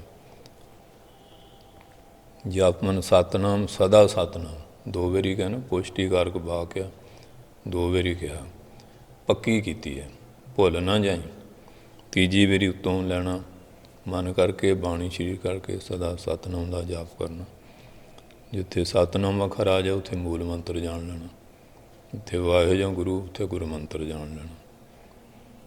ਕਿਉਂਕਿ ਜਿਹੜਾ ਵਿਸ਼ਵਾਮਿੱਤਰ ਸੀ ਦੇ ਮਨ 'ਚ ਇੱਛਾ ਹੋਈ ਕਿ ਮੈਨੂੰ ਵਿਸ਼ਿਸ਼ਟ ਜੀ ਬ੍ਰਹਮ ਰਿਸ਼ੀ ਕਹਿਣ, ਕਿਉਂ ਮੌਕੇ ਦੇ ਆਚਾਰਜ ਸੀ, ਗੁਰੂ ਸੀਗੇ, ਸ਼੍ਰੀ ਰਾਮਚੰਦਰ ਮਹਾਰਾਜ ਦੇ ਗੁਰੂ ਸੀਗੇ। ਅਤੇ ਗੁਰੂ ਤੋਂ ਜਿਹੜੀ ਗੱਲ ਪ੍ਰਵਾਨ ਹੋਵੇ ਉਹ ਫਿਰ ਲੋਕ ਪ੍ਰਲੋਕ 'ਚ ਮੰਨੀ ਜਾਂਦੀ ਹੈ, ਕਿਉਂਕਿ ਮੋਹਰ ਗੁਰੂ ਨੇ ਲਾਉਣੀ ਹੈ। ਹੁਣ ਵਿਸ਼ਵਾਮਿੱਤਰ ਜਦੋਂ ਆਉਣਾ ਸੀ ਅਤੇ ਉਹ ਫਿਰ ਸ਼ਸਤਰਧਾਰੀ ਦੇ ਰੂਪ 'ਚ ਆਉਂਦੇ ਸੀ, ਅਤੇ ਮਹਾਂਪੁਰਖ ਜੈਸਾ ਦੇਖਦੇ ਕਹਿ ਦਿੰਦੇ, ਕਹਿੰਦੇ ਆਓ ਰਾਜ ਰਿਸ਼ੀ ਜੀ। ਉਹਨੂੰ ਬੜਾ ਗੁੱਸਾ ਕਰਨਾ, ਮੈਨੂੰ ਬ੍ਰਹਮ ਰਿਸ਼ੀ ਨਹੀਂ ਕਹਿੰਦੇ। ਉਹ ਜਾਂਦਿਆਂ ਉਹਨਾਂ ਦਾ ਇੱਕ ਵਿਦਿਆਰਥੀ ਮਾਰ ਦੇਣਾ। ਇਸ ਤਰ੍ਹਾਂ 100 ਵਿਦਿਆਰਥੀ ਮਾਰਿਆ। ਅਤੇ ਵਿਸ਼ੇਸ਼ ਜੀ ਉਸ ਵਿਯੋਗ 'ਚ ਪਹਿਲਾਂ ਦਾ ਸਤਲੁਜ ਡੁੱਬਣ ਵਾਸਤੇ ਗਏ, ਅਤੇ ਮਹਾਰਾਜ ਨੇ ਅਕਾਲ ਪੁਰਖ ਨੇ ਉਹਦਾ ਪਾਣੀ ਦਾ 100 ਹਿੱਸਾ ਕਰਤਾ। ਤਾਂ ਸਤਲੁਜ ਕਹਿੰਦੇ ਸਤ ਮੈਨੇ 100, ਜਾਂ ਸਤਦਰਵ ਦਰਵ ਦਬਾਉਣ ਵਾਲਾ ਪਾਣੀ, ਉਹਦੇ 100 ਹਿੱਸੇ ਹੋਏ ਨਾ, ਡੁੱਬ ਨਾ ਸਕੇ। ਫਿਰ ਬਿਆਸ ਇਹਦਾ ਅਸਲੀ ਨਾਮ ਵਪਾਸ਼, ਵਪਾਸ਼ ਨਾਮ ਹੁੰਦਾ ਫਾਹੀ ਦਾ। ਫਾਹੀ ਲੈ ਕੇ ਡੁੱਬਣ ਲੱਗੇ ਸੀ, ਉਹ ਫਾਹੀ ਵੀ ਕਾਮਯਾਬ ਨਾ ਹੋਈ। ਅਤੇ ਮਤਲਬ ਇੰਨਾ ਮਨ 'ਤੇ ਸ਼ੋਕ ਹੋਇਆ, ਕਿਉਂਕਿ ਜਿਹੜੇ ਆਮ ਬੰਦੇ ਉਹਨਾਂ ਦਾ ਸ਼ੋਕ ਹੁੰਦਾ ਜਿਵੇਂ ਪੱਥਰ 'ਤੇ ਲੀਕ ਆ, ਜਿਹੜੇ ਗਿਆਨਵਾਨ ਹੁੰਦੇ ਉਹਨਾਂ ਦਾ ਇਹੋ ਜਿਵੇਂ ਪਾਣੀ 'ਤੇ ਲੀਕ ਆ, ਥੋੜ੍ਹੇ ਚਿਰ ਲਈ ਹੁੰਦਾ, ਲੰਮਾ ਸਮਾਂ ਨਹੀਂ। ਉਹ ਫਿਰ ਵਿਚਾਰ 'ਚ ਆ ਗਿਆ ਵੀ ਕੀ ਕਰਨ ਲੱਗੇ, ਇਹ ਤਾਂ ਆਤਮਘਾਤ ਗਲਤ ਆ, ਆਤਮਘਾਤੀ ਜਗਤ ਕਸਾਈ। ਜਿਵੇਂ ਸਾਰੇ ਸੰਸਾਰ ਨੂੰ ਮਾਰਨ ਦਾ ਪਾਪ ਆ, ਆਪਣੀ ਆਤਮਾ ਦਾ ਘਾਤ ਕਰਨ ਦਾ ਇੰਨਾ ਵੱਡਾ ਪਾਪ ਮੰਨਿਆ। ਅਤੇ ਬੰਦੇ ਨੂੰ ਮਾਰਨ ਦਾ ਪਾਪ ਇੰਨਾ ਜਿਵੇਂ 100 ਗਊ ਮਾਰ ਦਈਏ। ਕਿਸੇ ਵਿਦਵਾਨ ਨੂੰ ਮਾਰਨ ਦਾ 10,000 ਬ੍ਰਾਹਮਣ ਨੂੰ ਮਾਰੀਏ। ਇੱਕ ਬ੍ਰਹਮ ਗਿਆਨੀ ਨੂੰ ਮਾਰੋ ਅਤੇ ਕਰੋੜਾਂ ਦਾ ਹੀ ਪਾਪ ਹੈ, ਕਿਉਂਕਿ ਉਹਦੀ ਆਤਮਾ ਸਰਵੱਤਰ ਵਿਆਪਕ ਹੈ ਨਾ। ਇਸ ਵਾਸਤੇ ਜਿਹੜੇ ਗੁਰੂ ਪਿਆਰੇ ਆ ਉਹ ਐਸੇ ਪਾਪ ਨਹੀਂ ਕਰਦੇ। ਬ੍ਰਾਹਮਣ ਵਿਦਵਾਨ ਦਾ ਮਾਰਨਾ, ਕਪਲਾ ਗੋ ਦਾ ਮਾਰਨਾ, ਅਨਾਚਾਰੀ ਦਾ ਧਾਨ ਖਾਣਾ, ਜਿਹਦਾ ਚਾਰ ਵਿਚਾਰ ਠਈ ਸਹੀ ਨਹੀਂ, ਅਧਰਮ ਦੀ ਕਿਰਤ ਦਾ ਜਿਹੜਾ ਅੰਨ ਨਹੀਂ ਖਾਣਾ, ਔਰ ਕੰਨਿਆਂ ਦਾ ਮਾਰਨਾ ਬਹੁਤ ਪਾਪ ਹੈ। ਬਲਕਿ ਤਾਂ ਕਿਸੇ ਜੀਵ ਦੇ ਉੱਤੇ ਵੀ ਹੱਥ ਨਹੀਂ ਚੱਕਣਾ ਚਾਹੀਦਾ। ਔਰ ਮਾਤਾ ਪਿਤਾ ਨੇ ਜਨਮ ਦਿੱਤਾ, ਉਹਨਾਂ ਦਾ ਕਦੀ ਬੁਰਾ ਨਹੀਂ ਸੋਚਣਾ, ਉਹਨਾਂ ਦਾ ਭਲਾ ਕਰਨਾ। ਇਸਤਰੀ ਰੋਗੀ ਹੈ, ਬਾਲਕ ਹੈ, ਬਿਰਧ ਹੈ, ਅੰਨਾ ਲੰਗੜਾ ਲੂਲਾ ਪਿੰਗਲਾ ਪਾਹਜ ਹੈ, ਉਹਨਾਂ 'ਤੇ ਦਇਆ ਕਰਨੀ। ਇਹਦੇ ਨਾਲ ਪਰਮਾਤਮਾ ਦੀ ਖੁਸ਼ੀ ਹੁੰਦੀ ਹੈ, ਕਿਉਂਕਿ ਪਹਿਲੇ ਉਸਤਾਦ ਮਾਤਾ ਪਿਤਾ ਹੁੰਦੇ, ਦੂਜੇ ਫਿਰ ਸਕੂਲਾਂ ਦੇ ਟੀਚਰ, ਤੀਜੇ ਸਾਧੂ ਸੰਤ, ਚੌਥੇ ਫਿਰ ਗੁਰੂ ਮਹਾਰਾਜ। ਇਹ ਸਾਰੇ ਸਤਿਕਾਰਯੋਗ ਆ। ਇਸ ਵਾਸਤੇ ਉਹਨਾਂ ਦਾ ਆਪੋ ਆਪਣੇ ਸਥਾਨ 'ਤੇ ਸਤਿਕਾਰ ਕਰਨਾ ਜ਼ਰੂਰੀ ਹੈ। ਇਹ ਸਾਰੀਆਂ ਚੀਜ਼ਾਂ ਭਜਨ ਦੇ ਵਿੱਚ ਸੁਖਦਾਈ ਹੈ। ਜੇ ਆਪਾਂ ਹੁਣ ਭਜਨ ਕਰਦੇ ਹਾਂ, ਆਪਾਂ ਤੋਂ ਵੱਡਿਆਂ ਦਾ ਨਿਰਾਦਰ ਕਰਦੇ ਹਾਂ, ਭਜਨ ਦਾ ਫਲ ਕੀ ਮਿਲੇਗਾ? ਇਸ ਵਾਸਤੇ ਭਜਨ ਦੇ ਨਾਲ ਪੱਥ ਕੁਪੱਥ ਵੀ ਹਨ। ਦਵਾਈ ਖਾਂਦੇ ਹਾਂ, ਦਵਾਈ ਦੇ ਨਾਲ ਪੱਥ ਰੱਖਣਾ ਪੈਂਦਾ, ਕੁਪੱਥ ਛੱਡਣਾ ਪੈਂਦਾ। ਭਜਨ ਕਰਦੇ ਹਾਂ, ਸੇਵਾ ਕਰਦੇ ਹਾਂ, ਇਹ ਕੁਪੱਥ ਹੈ, ਉਹਦਾ ਭਜਨ ਫਿਰ ਸਿਰੇ ਨਹੀਂ ਨਾ ਲੱਗਦਾ। ਇਹ ਨਿੰਦਿਆ ਵੀ ਕਰਦਾ, ਚੁਗਲੀ ਵੀ ਕਰਦਾ, ਬੁਰਾ ਵੀ ਸੋਚਦਾ, ਵੱਡਿਆਂ ਦਾ, ਮਾਤਾ ਪਿਤਾ ਨਿਰਾਦਰ ਕਰਦਾ, ਭੈਣ ਭਰਾ ਦਾ ਨਿਰਾਦਰ ਕਰਦਾ, ਸਾਧੂ ਸੰਤਾਂ ਦੀ ਨਿਰਾਦਰੀ ਕਰਦਾ, ਗੁਰੂ ਉਸਤਾਦ ਦੀ ਨਿਰਾਦਰੀ ਕਰਦਾ, ਗ੍ਰੰਥ ਪੰਥ ਦੀ, ਨਿਸ਼ਾਨ ਧਾਮ ਦੀ ਨਿਰਾਦਰੀ ਕਰਦਾ, ਉਹਦੀ ਸੇਵਾ ਥਾਂ ਨਹੀਂ ਪੈਂਦੀ। ਭਜਨ ਕਰਨਾ ਨਾਲ ਇਹ ਪੱਥ ਰੱਖਣੇ, ਕੁਪੱਥ ਛੱਡਣੇ ਆ, ਪੱਥ ਧਰਨੇ, ਸਭ ਦਾ ਸਤਿਕਾਰ ਕਰਨਾ, ਸਭ ਨਾਲ ਪਿਆਰ ਕਰਨਾ, ਕਿਸੇ ਦਾ ਬੁਰਾ ਨਹੀਂ ਸੋਚਣਾ। ਇਹ ਚੀਜ਼ਾਂ ਹੁੰਦੀਆਂ, ਫਿਰ ਉਹ ਸਤਿਨਾਮ ਜਪਿਆ ਸਫਲ ਹੁੰਦਾ। ਹੁਣ ਇਹ ਕਮਾਈ ਤਾਂ ਬਹੁਤ ਕਰਦਾ ਸੀ, ਪਰ ਇੰਨੀ ਗੱਲ ਪਿੱਛੇ ਵਿਦਿਆਰਥੀ ਮਰ ਜਾ। ਉਹ ਮਹਾਂਪੁਰਖ ਸੀ। ਇੱਕ ਦਿਨ ਵਿਸ਼ੇਸ਼ਟੀ ਮਾਰੇ ਬੈਠੇ ਆ, ਉਹਨਾਂ ਦੇ ਘਰੋਂ ਸ਼੍ਰੀ ਮਾਤਾ ਜੀ ਰੁੰਦਤੀ ਕਹਿੰਦੀ, ਮਹਾਰਾਜ ਇਸ ਵੇਲੇ ਸਭ ਨੂੰ ਵੱਧ ਤਪੱਸਿਆ ਵਾਲਾ ਮਹਾਂਪੁਰਖ ਆਉਣਾ, ਅਤੇ ਮਹਾਂਪੁਰਖ ਨਿਰਵੈਰ ਹੁੰਦੇ। ਵਿਸ਼ੇਸ਼ਟੀ ਮਾਰੇ ਦੇਖੋ 100 ਵਿਦਿਆਰਥੀ ਮਾਰਤਾ, ਫਿਰ ਕਿੱਡੇ ਨਿਰਵੈਰ ਆ। ਕਹਿੰਦੇ ਵਿਸ਼ਵਾਮਿੱਤਰ ਜੀ ਆ। ਇਹ ਲੋਕ ਕੇ ਸੁਣਦਾ ਸੀ ਵੀ ਮੈਂ ਆਹ ਕੰਮ ਕਰਦਾ, ਦੇਖਿਓ ਮੇਰੇ ਲਈ ਕੀ ਸੋਚਦੇ। ਉਹ ਕਹਿੰਦੇ ਕਮਾਲ ਦੀ ਗੱਲ ਆ ਵੀ ਮੈਂ 100 ਵਿਦਿਆਰਥੀ ਮਾਰਤਾ, ਸਿਰਫ ਇੰਨੀ ਗੱਲ ਮੈਨੂੰ ਬ੍ਰਹਮ ਰਿਸ਼ੀ ਕਹਿ ਦੇਣ, ਉਹ ਮੇਰੀ ਵਡਿਆਈ ਕਰਦੇ ਵੀ ਇਹਦੇ ਵਰਗਾ ਕੋਈ ਤਪੱਸੀ ਕੋਈ ਨਹੀਂ। ਕਮਾਲ ਦੀ ਗੱਲ ਆ, ਐਸੇ ਮਹਾਂਪੁਰਖ ਹੈ। ਬਸ ਉਹ ਜਾ ਕੇ ਚਰਨ ਡਿੱਗ ਪਏ। ਕਹਿੰਦੇ ਮਹਾਰਾਜ ਬਖਸ਼ ਦਿਓ। ਕਹਿੰਦੇ ਬਖਸ਼ਿਆ ਗਿਆ। ਕਹਿੰਦੇ ਕਮਾਲ ਹੋ ਗਈ ਵੀ ਐਡੇ ਵੱਡੇ ਅਪਰਾਧੀ ਨੂੰ ਬਖਸ਼ ਦੇਣਾ ਕਿੱਡੀ ਵੱਡੀ ਗੱਲ ਹੈ। ਇਹ ਹਿਰਦਾ ਮਹਾਂਪੁਰਖਾਂ ਦਾ ਹੋ ਸਕਦਾ। ਅਤੇ ਉਹ ਕਹਿੰਦੇ ਵੀ ਵਿਸ਼ੇਸ਼ ਗੱਲ ਇਹ ਦੱਸ ਵੀ ਪਾਪ ਤਾਂ ਇੱਕ ਬੰਦੇ ਮਾਰਨ ਦਾ ਬਹੁਤ ਆ, ਅਤੇ ਵਿਧਵਾ ਨੂੰ ਮਾਰਨਾ ਤਾਂ ਫਿਰ ਬਹੁਤ ਵੱਡਾ ਪਾਪ ਆ। ਕਿਉਂ 100 ਚੋਂ ਸਿਪਾਹੀ, 10,000 ਚੋਂ ਹਾਂਜੀ, ਅਤੇ ਦਾਨੀ ਹੁੰਦਾ ਲੱਖ ਚੋਂ ਕੋਈ ਇਹੋ ਜਿਹਾ ਹਾਂਜੀ, ਕਰੋੜਾਂ 'ਚੋਂ ਬ੍ਰਹਮ ਗਿਆਨੀ ਹੁੰਦਾ ਹਾਂਜੀ। ਇਹ ਬੰਦੇ ਪੈਦਾ ਕਰਨੇ ਬੜੇ ਔਖੇ। ਸਿਪਾਹੀ ਦੇਸ਼ ਦੀ ਰਾਸ਼ਟਰੀ ਰੱਖਿਆ ਲਈ, ਔਰ ਫਿਰ 10,000 ਚੋਂ ਕੋਈ ਦਾਨੀ ਨਿਕਲਦਾ ਹਾਂਜੀ, ਲੱਖਾਂ ਕਰੋੜਾਂ 'ਚੋਂ ਕੋਈ ਬ੍ਰਹਮ ਗਿਆਨੀ ਨਿਕਲਦਾ। ਇਹ ਵਿਦਿਆਰਥੀ ਸੀ, ਨਹੀਂ ਧਰਮ ਪ੍ਰਚਾਰਕ ਬਣਨਾ ਸੀ, ਕਿੱਥੇ ਤੱਕ ਦੁਨੀਆ ਦਾ ਭਲਾ ਕਰਨਾ ਸੀ। ਅਤੇ 100 ਮਾਰੇ ਤਾਂ ਪਾਪ ਕਿਵੇਂ ਲਾਉਂਦਾ ਸੀ। ਉਹ ਕਹਿੰਦੇ ਜੀ ਮੈਂ ਗਾਇਤਰੀ ਪੜ੍ਹਦਾ ਸੀ। ਵਿਸ਼ੇਸ਼ਟੀ ਨੇ ਕਿਹਾ ਵੀ ਕਲਯੁਗੀ ਲੋਕ ਤਾਂ ਫਿਰ ਰੋਜ਼ ਪਾਪ ਕਰੀ ਜਾਣਗੇ, ਪੜ੍ਹੀ ਜਾਣਗੇ, ਬਖਸ਼ਾਈ ਜਾਣਗੇ। ਉਹਨੇ ਕੀ ਕੀਤਾ, ਫਿਰ ਉਹ ਵਿਆਕਰਨ ਦੁਆਰਾ ਇੱਕ ਵਿੱਚ ਲੱਗ ਮਤਲਬ ਫਰਕ ਪਾ ਤਾ। ਪਹਿਲਾਂ ਹੁਣ ਇਹ ਕੰਮ ਨਹੀਂ ਕਰੂਗੀ। ਭਗਤ ਨਾਮਦੇਵ ਨੇ ਲਿਖਿਆ ਵੀ ਨਾ ਬਾਣੀ 'ਚ, ਪਾਂਡੇ ਤੁਮਰੀ ਗਾਇਤਰੀ ਦੇਖੀ ਲੋਧੇ ਕਾ ਕੇ ਖਾਤੀ ਸੀ, ਲੈ ਕੇ ਠੇਗਾ ਟੰਗਰੀ ਤੋਰੀ ਲੰਘਤ ਲੰਘਤ ਜਾਤੀ ਸੀ। ਫਿਰ ਤੇਰੀ ਗਾਇਤਰੀ ਜਿਹੜੀ ਉਹ ਤਾਂ ਵਿਸ਼ੇਸ਼ ਨੇ ਲੰਗੜੀ ਕਰ ਦਿੱਤੀ। ਹੁਣ ਪਾਪ ਕੌਣ ਹਟਾਏਗਾ। ਅਤੇ ਇਸ ਤਰ੍ਹਾਂ ਫਿਰ ਮਹਾਂਪੁਰਖ ਐਸੇ ਨਿਰਵੈਰ ਹੁੰਦੇ। ਇਹ ਵਿਸ਼ਵਾਮਿੱਤਰ ਨੇ ਮਾਫੀ ਮੰਗੀ, ਫਿਰ ਉਹਨੇ ਬ੍ਰਹਮ ਪਦਵੀ ਦਿੱਤੀ। ਤੋ ਇਸ ਤਰ੍ਹਾਂ ਫਿਰ ਗੁਰੂ ਨਾਨਕ ਸਾਹਿਬ ਬੇਨਤੀ ਕੀਤੀ, ਮਹਾਰਾਜ ਹੁਣ ਜੀਵਾਂ ਦਾ ਭਲਾ ਕਿਵੇਂ ਹੋ। ਇਹ ਮਹਾਰਾਜ ਨੇ ਫਿਰ ਮੂਲ ਮੰਤਰ ਦੀ ਦਾਤ ਦਿੱਤੀ ਹੈ। ਜਦੋਂ ਬੇਰ ਸਾਹਿਬ ਇਸ਼ਨਾਨ ਦੇ ਬਹਾਨੇ ਸੱਚਖੰਡ ਗਏ, 30 ਦਿਨ ਬਾਅਦ ਫਿਰ ਸੰਤ ਘਾਟ ਅਸਥਾਨ 'ਤੇ ਇੱਕ ਓਂਕਾਰ ਸਤਿਨਾਮ ਕਰਤਾ ਪੁਰਖ ਨਿਰਭਉ ਨਿਰਵੈਰ ਅਕਾਲ ਮੂਰਤਿ ਅਜੂਨੀ ਸੈਭੰ ਗੁਰ ਪ੍ਰਸਾਦ। ਇਹ 36 ਅੱਖਰੀ ਗਾਇਤਰੀ ਆਚਾਰੀ। ਅਤੇ ਜਦੋਂ ਮਹਾਰਾਜ ਫਿਰ ਅਕਾਲ ਪੁਰਖ ਦਰਗਾਹ ਗਏ, ਪੁੱਛਿਆ ਕਿ ਕਿਵੇਂ ਨਾਮ ਜਪਾਇਆ। ਫਿਰ ਮਹਾਰਾਜ ਨੇ ਬਚਨ ਕੀਤਾ ਅੱਗੇ ਧੰਨ ਗੁਰੂ ਨਾਨਕ ਪਾਤਸ਼ਾਹ, ਜਪ ਆਦਿ ਸੱਚ ਜੁਗਾਦਿ ਸੱਚ ਹੈ ਵੀ ਸੱਚ, ਨਾਨਕ ਹੋਸੀ ਵੀ ਸੱਚ। ਸੋ ਇਹ ਫਿਰ ਮਹਾਰਾਜ ਨੇ ਕਿਰਪਾ ਕੀਤੀ ਇਹ ਕਲਯੁਗੀ ਜੀਵਾਂ ਦਾ ਇਹ ਮੂਲ ਮੰਤਰ ਦਾ ਜਪ ਕਰਕੇ ਭਲਾ ਹੋਵੇਗਾ। ਔਰ ਜਿਸ ਤਰ੍ਹਾਂ ਇੱਕ ਕਿਰਪਾਨ ਹੁੰਦੀ ਹੈ, ਅਤੇ ਜੇ ਮਿਆਂਦੇ ਸਹਿਤ ਹੋਏ ਅਤੇ ਉਹ ਤੋਂ ਖਤਰਾ ਨਹੀਂ ਹੁੰਦਾ। ਇਸ ਤਰ੍ਹਾਂ ਫਿਰ ਕਵਚ ਹੈ। ਉਹ ਗੁਰਪ੍ਰਸਾਦ ਇਹਦਾ ਬੜਾ ਤੇਜ਼ ਤਾਪਿਆ ਅਤੇ ਮਹਾਰਾਜ ਨੇ ਫਿਰ ਉਸੀ ਵੀ ਸਜਤੀ ਕਬਜ਼ ਦੇ ਸਹਿਤ ਕਰ ਦਿੱਤਾ। ਜਪ ਮਨ ਸਤਨਾਮ ਸਦਾ ਸਤਨਾਮ, ਇਹ ਮੇਰੇ ਮਨਾ ਸਦਾ ਤੂੰ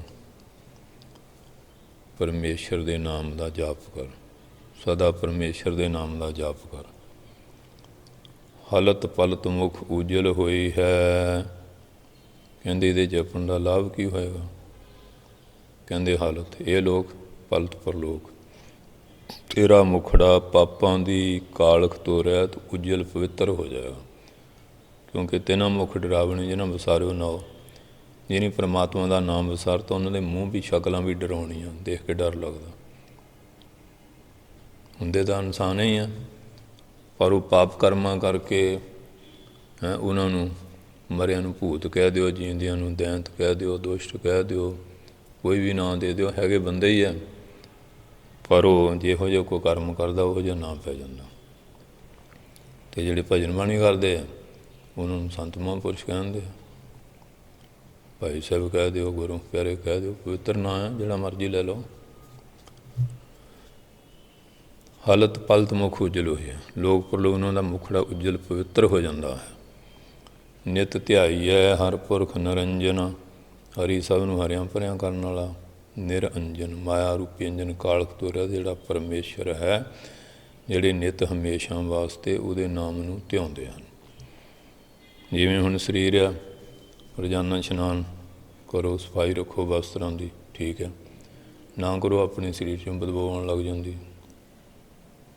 ਇਸ ਤਰ੍ਹਾਂ ਮਾਨਿਆ ਭਜਨ ਰੋਜ਼ ਕਰਦੇ ਰਹੀਏ, ਸਫਾਈ ਰਹਿੰਦੀ। ਅਤੇ ਹੁਣ ਤਾਂ ਕਲਯੁਗ ਦਾ ਜ਼ੋਰ ਹੈ ਪੂਰਾ, ਕੋਈ ਸੰਗਤ ਬੜੀ, ਜੇ ਨਾ ਕਰੋ ਮਨ 'ਚ ਵੀ ਬੜੇ ਔਗਣ ਪੈਦਾ ਹੋ ਜਾਂਦੇ। ਇਸ ਵਾਸਤੇ ਮੂਤ ਪ੍ਰੀਤੀ ਕੱਪੜ ਹੋਏ, ਦੇ ਸਾਬੂਨ ਲਈਐ ਉਹ ਧੋਏ, ਪਰ ਜੇ ਮਤ ਪਾਪਾਂ ਕੈ ਸੰਗੋ ਧੋਪੈ ਨਾਵੈ ਕਰਾਂਗੇ। ਇਸ ਵਾਸਤੇ ਨਾਮ ਹਮੇਸ਼ਾ ਜਪਣ ਦਾ ਮਤਲਬ ਇਹ ਹੈ ਕਿ ਮਨ ਦਾ ਸੁਭਾਅ ਆ ਪ੍ਰੇਰ ਕੇ ਇਹਨੂੰ ਭੈੜੇ ਪਾਸੇ ਲਾਉਣਾ, ਕਿ ਮਨ ਸਾਡੇ 'ਤੇ ਹਾਵੀ ਹੋ ਕੇ ਇੰਦਰੀਆਂ ਨੂੰ ਪ੍ਰੇਰ ਕੇ ਕੋਈ ਗਲਤ ਕੰਮ ਨਾ ਕਰਾ ਦੇਵੇ। ਅਤੇ ਜਦੋਂ ਨਿੱਤ ਹਮੇਸ਼ਾ ਕਰਦੇ ਰਹਾਂਗੇ ਅਤੇ ਮਨ ਜਿਹੜਾ ਆ ਫਿਰ ਦਬਿਆ ਰਹੂਗਾ। ਇਸ ਵਾਸਤੇ ਇਹ ਮਨ ਜਿਹੜਾ ਆ ਇਹ ਦਾ ਲੈਂਦਾ, ਜਿਵੇਂ ਹੁਣ ਡਿਡੂ ਹੁੰਦੇ ਦੀਦੇ ਨਹੀਂ, ਜਿਹੜੇ ਬਰਸਾਤ ਪੈਂਦੀ ਕਿੰਨੇ ਪੈਦਾ ਹੋ ਜਾਂਦੇ। ਇਸ ਤਰ੍ਹਾਂ ਉਹ ਕੁਸੰਗਤ ਦੇ ਵਿੱਚ ਜਿਹੜੇ ਜਾਂਦਾ, ਬੁਰੇ ਗੱਲਾਂ ਦੀ ਬਰਸਾਤ ਪੈਂਦੀ ਹੈ ਅਤੇ ਮਨ ਦੇ ਅੰਦਰ ਕਈ ਦੋਸ਼ ਪੈਦਾ ਹੋ ਜਾਂਦੇ ਆ। ਇਸ ਕਰਕੇ ਜਿਹੜੀ ਕੁਸੰਗ ਆ ਇਹ ਤੋਂ ਹਮੇਸ਼ਾ ਬਚਣਾ ਚਾਹੀਦਾ। ਗੰਦਾ ਲਿਟਰੇਚਰ ਪੜ੍ਹਨਾ ਵੀ ਕੁਸੰਗ ਆ, ਗੰਦੀਆਂ ਗੱਲਾਂ ਸੁਣਨੀਆਂ ਵੀ ਕੁਸੰਗ ਆ, ਗੰਦਾ ਬੋਲਣਾ ਵੀ ਕੁਸੰਗ ਆ, ਗੰਦੇ ਬੰਦਿਆਂ 'ਚ ਬਹਿਣਾ ਇਹ ਵੀ ਕੁਸੰਗ ਆ। ਇਸ ਵਾਸਤੇ ਚੰਗੇ ਗ੍ਰੰਥ ਪੜ੍ਹਨੇ, ਚੰਗੇ ਬੰਦਿਆਂ 'ਚ ਬੈਠਣਾ ਸਤਸੰਗ ਆ। ਅਤੇ ਮਨ ਦੇ ਵਿੱਚ ਵੀ ਕੁਸੰਗ ਹੈਗਾ, ਹਰ ਵੇਲੇ ਬੁਰਾ ਹੀ ਸੋਚੀ ਜਾਣਾ, ਭੈੜਾ ਹੀ ਸੋਚੀ ਜਾਣਾ, ਇਹ ਵੀ ਚੀਜ਼ਾਂ ਤਿਆਗਣੀਆਂ ਚਾਹੀਦੀਆਂ। ਮਨ 'ਚ ਹਰ ਵੇਲੇ ਹਾਂਜੀ ਚੰਗਾ ਸੋਚੋ, ਕਿਉਂਕਿ ਰਸਨਾ ਦੇ 4 ਦੋਸ਼, ਕੌੜਾ ਬੋਲਣਾ, ਫਿੱਕਾ ਬੋਲਣਾ, ਨਿੰਦਿਆ ਕਰਨੀ, ਝੂਠ ਬੋਲਣਾ। ਮਨ ਦੇ 3 ਆ, ਕਿਸੇ ਨਾਲ ਨਫ਼ਰਤ ਕਰਨੀ, ਈਰਖਾ ਕਰਨੀ, ਘਿਰਣਾ ਕਰਨੀ। ਸਰੀਰ ਦੇ ਆ, ਚੋਰੀ ਕਰਨੀ, ਜਾਰੀ ਕਰਨੀ, ਮਾੜੇ ਪਾਸੇ ਚੱਲ ਕੇ ਜਾਣਾ। ਇਹ 10 ਦੋਸ਼, 10 ਦੋਸ਼ ਤਿਆਗਣੇ ਆ ਅਤੇ 10 ਗੁਣ ਧਾਰਨੇ ਕਰਨਾ। ਸਭ 'ਤੇ ਕਿਰਪਾ ਕਰਨੀ, ਮੈਤਰੀ ਮਿੱਤਰ ਭਾਵ ਕਰਨਾ, ਉਪੇਖਿਆ ਅਤੇ ਹਰ ਵੇਲੇ ਹਾਂਜੀ ਲੋੜ ਮੁਤਾਬਕ ਚੀਜ਼ ਵਰਤਣੀ, ਬਹੁਤਾ ਲੋਭੀ ਲਾਲਚ ਨਹੀਂ ਹੋਣਾ। ਔਰ ਮੁੱਦਤਾ ਹਰੇਕ ਨੂੰ ਦੇਖ ਕੇ ਖੁਸ਼ ਹੋਣਾ, ਕਿਸੇ ਦਾ ਬੁਰਾ ਨਹੀਂ ਸੋਚਣਾ, ਹਰ ਵੇਲੇ ਪ੍ਰਸੰਨ ਚਿੱਤ ਰਹਿਣਾ। ਕਿਉਂ ਖੁਸ਼ੀ ਵੀ ਜਿਹੜੀ ਹੈ ਇਹ ਇੱਕ ਖੁਰਾਕ ਆ, ਤੰਦਰੁਸਤੀ ਦੀ ਨਿਸ਼ਾਨੀ ਹੁੰਦੀ ਹੈ। ਬਿਮਾਰ ਆਦਮੀ ਨੂੰ ਆਸਾ ਨਹੀਂ ਨਾ ਹੁੰਦਾ, ਤੰਦਰੁਸਤ ਖੁਸ਼ ਰਹੇ। ਅਤੇ ਖੁਸ਼ੀ ਜਿਹੜੀ ਇਹ ਵੀ ਬਹੁਤ ਵੱਡੀ ਚੀਜ਼ ਹੈ। ਹਰ ਵੇਲੇ ਖੇੜੇ 'ਚ ਰਹਿਣਾ, ਖੁਸ਼ੀ 'ਚ ਰਹਿਣਾ, ਹੱਸਣੇ ਘਰ ਵਸਣੇ। ਇਹਦਾ ਮਤਲਬ ਨਹੀਂ ਐਵੇਂ ਮੂਰਖਾਂ ਵਾਲਾ ਹਾਸਾ, ਵਿਚਾਰ ਵਿੱਚ ਖੁਸ਼ ਰਹਿਣਾ। ਇਸ ਵਾਸਤੇ ਜਾਂ ਦੂਏ ਦਾ ਬੁਰਾ ਦੇਖ ਕੇ ਹੱਸਣਾ, ਇਹ ਤਾਂ ਮੂਰਖਤਾ ਦੀ ਨਿਸ਼ਾਨੀ ਨਾ। ਚੰਗਾ ਕੰਮ ਕਰਕੇ ਖੁਸ਼ੀ ਮਿਲੇ, ਬੁਰਾ ਕਰਕੇ ਤਾਂ ਨਿਰਾਸ਼ਤਾ ਮਿਲਦੀ। ਪਰ ਮੂਰਖ ਆਦਮੀ ਦੂਏ ਦਾ ਬੁਰਾ ਕਰਕੇ ਖੁਸ਼ ਹੋਊਗਾ, ਭਲਾ ਆਦਮੀ ਸਭ ਦਾ ਭਲਾ ਕਰਕੇ ਖੁਸ਼ ਹੁੰਦਾ। ਇਹ ਚੀਜ਼ਾਂ ਸਮਝਣੀਆਂ ਪੈਂਦੀਆਂ। ਨਿਤ ਧਿਆਈਏ ਹਰ ਪੁਰਖ ਨਿਰੰਜਨ, ਨਿਤ ਹਮੇਸ਼ਾ ਵਾਸਤੇ ਨਿਰਅੰਜਨ, ਜਿਹੜਾ ਮਾਇਆ ਰੂਪੀ ਅੰਜਨ ਕਾਲ ਤੁਰਤ ਸ਼ੁੱਧ ਪਰਮੇਸ਼ਰ, ਉਹਦੇ ਨਾਂ ਨੂੰ ਧਿਆਓ। ਹਾਂਜੀ, ਕਿਉਂਕਿ ਉਹ ਜਿਹੜਾ ਪਰਮੇਸ਼ਰ ਆ ਅਤੇ ਉਹ ਫਿਰ ਇਸ ਤਰ੍ਹਾਂ, ਅਤੇ ਸ਼ਾਸਤਰਾਂ 'ਚ ਵਚਨ ਦੱਸੇ ਨੇ, ਲੋਭ ਕੀ ਅੰਸ਼ ਨਹੀਂ ਜਿਸ ਕੇ ਕਹਿ ਦਿਓ, ਜਿਹਦੇ ਮਨ 'ਚ ਲੋਭ ਦੀ ਅੰਸ਼ ਨਹੀਂ। ਲੋਭ ਕੀ ਹੈ? ਬੇਗਾਨਾ ਹੱਕ 'ਤੇ ਛਾਪਾ ਮਾਰਨਾ। ਆਪਣੀ ਕਿਰਤ ਦਾ ਜਿਹੜਾ ਧਨ ਹੈ ਉਹ ਲੋਭ ਨਹੀਂ ਹੈ। ਲੋਭ ਉਹ ਆ ਕਿ ਜਿਹੜਾ ਦੂਏ ਦਾ ਕਮਾਈ ਨੂੰ ਉਹ 'ਤੇ ਕਬਜ਼ਾ ਕਰਨਾ, ਉਹ ਲੋਭ ਹੈ। ਨਿਤ ਦਾਨ ਦਇਆ ਮੈਂ ਪ੍ਰੀਤ ਲਗਾਵੇ, ਦਾਨ ਵਿੱਚ ਦਇਆ ਕਰਨ ਵਿੱਚ ਪ੍ਰੀਤੀ ਲਾਵੇ। ਆਨੰਦ ਜਾਸ ਪ੍ਰਸੰਨ ਸਦਾ, ਜਿਹਦਾ ਆਨੰਦ ਮੈਨੇ ਮੁਖੜਾ ਸਦਾ ਹੀ ਪ੍ਰਸੰਨ 'ਚ ਰਹਿੰਦਾ, ਹਰ ਵੇਲੇ ਖੁਸ਼ੀ 'ਚ ਰਹਿੰਦਾ ਹੈ। ਪੁਨ ਕੋਮਲ ਜਾ ਸੁਭਾਵ ਲਿਖਾ, ਪੁਨਾ ਫਿਰ ਜਿਹਦਾ ਸੁਭਾਅ ਬੜਾ ਕੋਮਲ ਆ, ਕੋਮਲ ਬਾਣੀ ਸਾਰਿਆਂ ਨੂੰ ਬੋਲੇ। ਆਪ ਨੂੰ ਵੀ ਸੋਖ ਹੋਵੇ, ਦੂਏ ਨੂੰ ਫਿੱਕਾ ਬੋਲਾਂਗੇ। ਨਾਨਕ ਫਿੱਕਾ ਬੋਲਿਆ ਤਨ ਮਨ ਫਿੱਕਾ ਹੋਇਆ, ਆਪਣਾ ਮਨ ਵੀ ਖਰਾਬ ਹੋ, ਦੂਆ ਵੀ ਖਰਾਬ ਹੋ। ਸੰਤ ਗੁਰੂ ਜਨਨੀ ਸਭਤਾ, ਸੰਤ ਗੁਰੂ ਜਨਨੀ ਮਾਤਾ ਅਤੇ ਸਭਤਾ ਪਿਤਾ। ਪਗ ਸੀਸ ਨਿਰੰਤਰ ਜੋ ਨਵਾਵੇ, ਨਿਰੰਤਰ ਮੈਨੇ ਇੱਕ ਰਸ ਜਿਹੜਾ ਇਹਨਾਂ ਦੇ ਚਰਨਾਂ 'ਤੇ ਸਿਰ ਝੁਕਾਉਂਦਾ ਹੈ, ਨਮਸਕਾਰ ਕਰਦਾ। ਕਿਉਂਕਿ ਵੱਡਿਆਂ ਨੂੰ ਕਰਾਂਗੇ, ਸਾਨੂੰ ਆਸ਼ੀਰਵਾਦ ਦੇਣਗੇ, ਉਹਨਾਂ ਦੇ ਆਸ਼ੀਰਵਾਦ ਨਾਲ ਸਾਨੂੰ ਮਨ ਨੂੰ ਸ਼ਾਂਤੀ ਮਿਲੇਗੀ, ਨਾ ਨਿਮਰਤਾ ਪੈਦਾ ਹੋਏਗੀ। ਹੁਣ ਮੁਰਦਾ ਤਾਂ ਕਿਸੇ ਨੂੰ ਮੱਥਾ ਨਹੀਂ ਟੇਕਦਾ, ਜਿੰਦਾ ਹੀ ਟੇਕਦਾ। ਜਿਹਦੇ ਅੰਦਰ ਸ਼ਰਧਾ ਭਗਤੀ ਮੁੱਕ ਗਈ, ਉਹ ਕਿਸੇ ਅੱਗੇ ਝੁਕੂ ਨੇ, ਆਕੜ 'ਚ ਰਹੂਗਾ। ਦਰਖਤ ਹਰਾ ਜਿਹੜਾ ਝੁਕੂਗਾ, ਜਿਹੜਾ ਸੁੱਕ ਗਿਆ ਉਹ ਤਾਂ ਨਹੀਂ ਝੁਕਦਾ, ਟੁੱਟ ਜਾਊਗਾ। ਸੰਤ ਗੁਰੂ ਜਨਨੀ ਸਭਤਾ, ਸੰਤਾਂ ਨੂੰ, ਗੁਰੂਆਂ ਨੂੰ ਜਨਨੀ ਮਾਤਾ, ਸਭਤਾ ਪਿਤਾ। ਪਗ ਸੀਸ ਨਿਰੰਤਰ ਜੋ ਨਵਾਵੇ, ਜਿਹੜਾ ਇਹਨਾਂ ਦੇ ਚਰਨਾਂ 'ਤੇ ਸਦਾ ਵਾਸਤੇ ਸਿਰ ਝੁਕਾਉਂਦਾ ਹੈ। ਇੱਕ ਰਸ ਜਾਂ ਮਨ ਇਹ ਗੁਣ ਪੰਜ ਵਸੇ, ਜਿਨ੍ਹਾਂ ਦੇ ਮਨ 'ਚ 5 ਗੁਣ ਵਸਦੇ ਆ। ਨਰ ਕਾ ਤਨ ਤਿਆਗ ਨਰੂ ਤਨ ਪਾਵੇ, ਉਹ ਬੰਦਾ ਪੁਰਸ਼ ਦਾ ਸਰੀਰ ਤਿਆਗ ਕੇ ਨਰੂ ਤਨ ਮੈਨੇ ਦੇਵਤਿਆਂ ਦਾ ਸਰੀਰ ਪ੍ਰਾਪਤ ਕਰਦਾ। ਉਹਨੂੰ ਦੇਵਦੇਹੀ ਮਿਲਦੀ, ਪਵਿੱਤਰ ਦੇਹ ਮਿਲਦੀ ਹੈ। ਗੁਰਸਿੱਖਾਂ ਦੇ ਘਰ ਜਨਮ ਮਿਲੇਗਾ, ਭਾਗਵਾਨਾਂ ਦੇ। ਔਰ ਇਸ ਕਰਕੇ ਫਿਰ ਦੂਏ ਪਾਸੇ ਦੱਸਿਆ ਮਨਮੁਖਾਂ ਦਾ, ਚਾਹੇ ਘਨੀ ਜਿਨ ਕੈ ਮਨ ਮੈਂ, ਜਿਹਦੇ ਮਨ ਹਰ ਵੇਲੇ ਇੱਛਾ ਬਣੀ ਰਹਿੰਦੀ।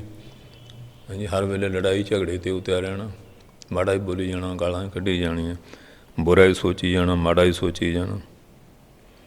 ਪੁੰਨ ਜੋ ਨਰ ਨੀਤ ਸੰਤੋਖ ਤੇ ਭਾਗਤ, ਜਿਹੜਾ ਹਰ ਵੇਲੇ ਸੰਤੋਖ ਤੋਂ ਭੱਜਦਾ, ਉੱਥੋਂ ਵੀ ਲੁੱਟ ਲਾਂ, ਉਹਨੂੰ ਬਾਅਦ ਗੱਲ ਵੱਢਦੇ ਹਾਂ, ਉਹ ਤੋਂ ਵੀ ਖੋਹ ਕੇ ਲੈ ਆਵਾਂ, ਹਰ ਵੇਲੇ ਬੁਰਾ ਹੀ ਠੱਗੀ ਠੋਰੀ 'ਤੇ ਰਹਿਣਾ।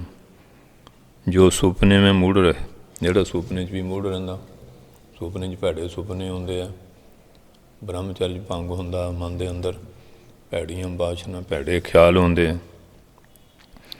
ਗੁਰ ਮਾਤ ਪਿਤਾ ਨਿਜ ਮਿੱਤਰਨ ਠਾਕਤ, ਗੁਰੂ ਨੂੰ, ਮਾਂ ਨੂੰ, ਪੇ ਨੂੰ, ਮਿੱਤਰਾਂ ਨੂੰ ਠੱਗਦਾ, ਇਹਨਾਂ ਨਾਲ ਲਿਹਾਜ਼ ਨਹੀਂ ਕਰਦਾ, ਇਹਨਾਂ ਨਾਲ ਵੀ ਹੇਰਾਫੇਰੀ ਕਰਦਾ, ਬਾਗ ਚਾਲਤਾ ਕਰਦਾ, ਮਾੜੇ ਬਚਨ ਬੋਲਦਾ, ਕੋੜੇ ਫਿੱਕੇ ਬੋਲਦਾ, ਗਾਲੀ ਗਲੋਚ ਕਰਦਾ, ਉਹਨਾਂ ਦੀ ਨਰਾਦਰੀ ਕਰਦਾ ਹੈ, ਅਪਮਾਨ ਕਰਦਾ ਹੈ।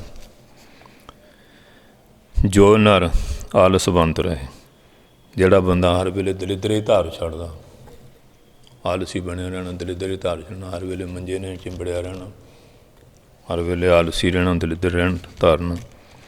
ਪੁੰਨ ਜਾਤ ਸਦਾ ਖੁਦਿਆਵਤ, ਜਿਹਨੂੰ ਹਰ ਵੇਲੇ ਭੁੱਖ ਲੱਗੀ ਰਹਿੰਦੀ, ਰੱਜਦਾ ਹੀ ਨਹੀਂ, ਤ੍ਰਿਪਤ ਹੀ ਨਹੀਂ ਹੁੰਦਾ, ਹਰ ਵੇਲੇ ਚੁੱਲ੍ਹੇ ਦੁਆਲੇ ਗੇੜੇ ਕੱਢੀ ਜਾਣੇ।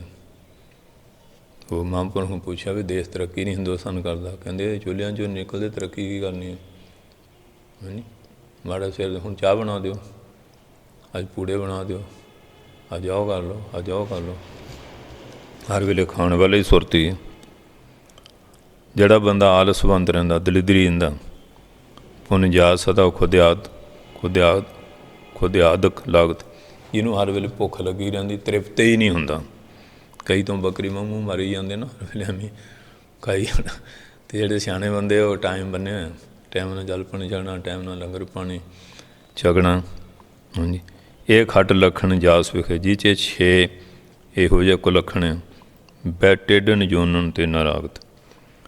ਉਹ ਕਹਿੰਦੇ ਟੇਢੀਆਂ ਜੂਨਾਂ ਤੋਂ ਸਮਝੋ ਆਇਆ, ਜਿਵੇਂ ਟੇਢੀਆਂ ਜੂਨਾਂ ਸੱਪ ਆ, ਕੋੜ ਕਿਰਲੀਆਂ ਆ, ਇਸ ਤਰ੍ਹਾਂ ਜਿਹੜੇ ਇਹਨਾਂ ਤੋਂ ਆਇਆ ਹੋਇਆ। ਔਰ ਬੰਦ ਮੈਂ ਵਿਰੋਧ ਸਦਾ, ਹਰ ਵੇਲੇ ਆਪਣੇ ਸਬੰਧੀਆਂ ਨਾਲ ਵਿਰੋਧ ਹੀ ਕਰਨਾ, ਘਰਦਿਆਂ ਨਾਲ ਲੜੀ ਜਾਣਾ, ਬਾਹਰਦਿਆਂ ਨਾਲ ਹੱਸ ਹੱਸ ਕੇ ਗੱਲਾਂ ਕਰਨੀਆਂ, ਉਹਨਾਂ ਨਾਲ ਪ੍ਰੇਮ ਨਾਲ ਰਹਿਣਾ, ਘਰਦਿਆਂ ਨਾਲ ਵਿਰੋਧ ਕਰੀ ਜਾਣਾ। ਅਤਿਸੈ ਕਰਦੇ ਸਰੋਗ ਰਹਿ, ਅਤੇ ਸਦਾ ਹੀ ਉਹਦੀ ਅਤਿਸੈ ਬਹੁਤ ਕਰਕੇ ਦੇਹ ਰੋਗੀ ਰਹਿੰਦੀ ਹੈ, ਕਿਉਂਕਿ ਜਦੋਂ ਬੁਰਾ ਸੋਚਾਂਗੇ ਇਹ ਬਿਮਾਰੀਆਂ ਪੈਦਾ ਹੋਣੀਆਂ। ਜੇ ਮਨ ਤੰਦਰੁਸਤ ਆ, ਤਨ ਵੀ ਤੰਦਰੁਸਤ ਹੈ। ਜੇ ਮਨ ਰੋਗੀ ਹੈ, ਤਨ ਵੀ ਰੋਗੀ। ਜੇ ਮਨ 'ਚ ਭੈੜੇ ਫੁਰਨੇ ਹੋਣਗੇ ਅਤੇ ਉਹਦਾ ਪ੍ਰਭਾਵ ਫਿਰ ਸਰੀਰ 'ਤੇ ਵੀ ਪੈਂਦਾ ਹੈ, ਦੇਹ ਰੋਗੀ ਰਹਿੰਦੀ। ਮੂਰਖ ਜੰਤ ਕੁਸੰਗਤ ਹੈ, ਮੂਰਖ ਜੰਤ ਹੈ, ਮੂਰਖ ਅਤੇ ਭੈੜੇ ਬੰਦਿਆਂ ਕੁਸੰਗਤ ਕਰਦਾ। ਅਤ ਕ੍ਰੋਧ ਸੁਭਾਵ ਸਦੀਰ ਹੈ, ਹਰ ਵੇਲੇ ਕ੍ਰੋਧ ਦਾ ਸੁਭਾਵ ਰਹਿੰਦਾ।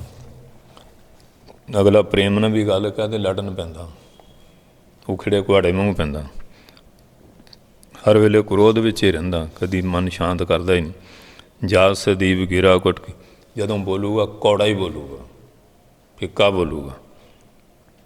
ਇਹ 5 ਕੁਲੱਖਣ ਜਾਸ ਗਏ, ਜਿਹਨੇ 5 ਖੋਟੇ ਲੱਖਣ ਗ੍ਰਹਿਣ ਕੀਤੇ ਆ। ਤੇ ਨਰ ਤਿਆਗ ਐ ਨਰਕਾ ਨਰ ਦੇ ਦਈ ਹਰਦਿਆਲ ਕਹੇ। ਪੰਡਤ ਹਰਦਿਆਲ ਕਹਿੰਦੇ ਉਹ ਬੰਦੇ ਨੇ, ਹਾਂਜੀ, ਸਰੀਰ ਤਿਆਗ, ਉਹ ਨਰ ਤਿਆਗ ਐ ਨਰਕਾ, ਉਹ ਨਰਕਾਂ ਨੂੰ ਤਿਆਗ ਕੇ ਆਇਆ। ਕਿਸੇ ਪੁੰਨ ਨਾਲ ਮਨੁੱਖ ਦੇਹ ਲੈ ਲਈ ਹੈ, ਪਰ ਉਹ ਜਿਹੜੇ ਨਰਕਾਂ ਵਾਲੇ ਸੁਭਾਅ ਆ ਹਾਲੇ ਵੀ ਉਹਦੇ ਵਿੱਚ ਉਹ ਵਿਆਪਦੇ ਆ। ਹਾਂਜੀ, ਇਸੇ ਕਰਕੇ ਮਹਾਰਾਜ ਨੇ ਕਿਹਾ ਵੀ ਸਤ ਸੰਗਤ ਕਰੋ, ਨਾਮ ਬਾਣੀ ਦਾ ਅਭਿਆਸ ਕਰੋ। ਉਹ ਜਿਹੜੇ ਪੁਰਾਣੇ ਪ੍ਰਭਾਵ ਆ ਉਹ ਫਿਰ ਹੌਲੀ ਹੌਲੀ ਕੱਟੇ ਜਾਂਦੇ ਆ, ਫਿਰ ਉਹ ਬੰਦਾ ਗੁਰਮੁਖ ਬਣ ਜਾਂਦਾ। ਇਸ ਵਾਸਤੇ ਮਹਾਰਾਜ ਕਹਿੰਦੇ ਆ ਉਹ ਗੁਰਮੁਖ ਪਿਆਰੇ, ਹਾਂਜੀ, ਨਿਰੰਜਨ ਜਿਹੜਾ ਸ਼ੁੱਧ ਪਰਮੇਸ਼ਰ ਸ਼ੁੱਧ ਹੈ। ਸ਼ੁੱਧ ਚੀਜ਼ ਦਾ ਧਿਆਨ ਕਰਾਂਗੇ ਮਨ ਸ਼ੁੱਧ ਹੋਊ, ਮਾੜੀ ਚੀਜ਼ ਦਾ ਧਿਆਨ ਕਰਾਂਗੇ ਮਨ 'ਤੇ ਵੀ ਮਾੜੀ ਚੀਜ਼ ਦਾ ਪ੍ਰਭਾਵ ਪੈਂਦਾ ਹੈ।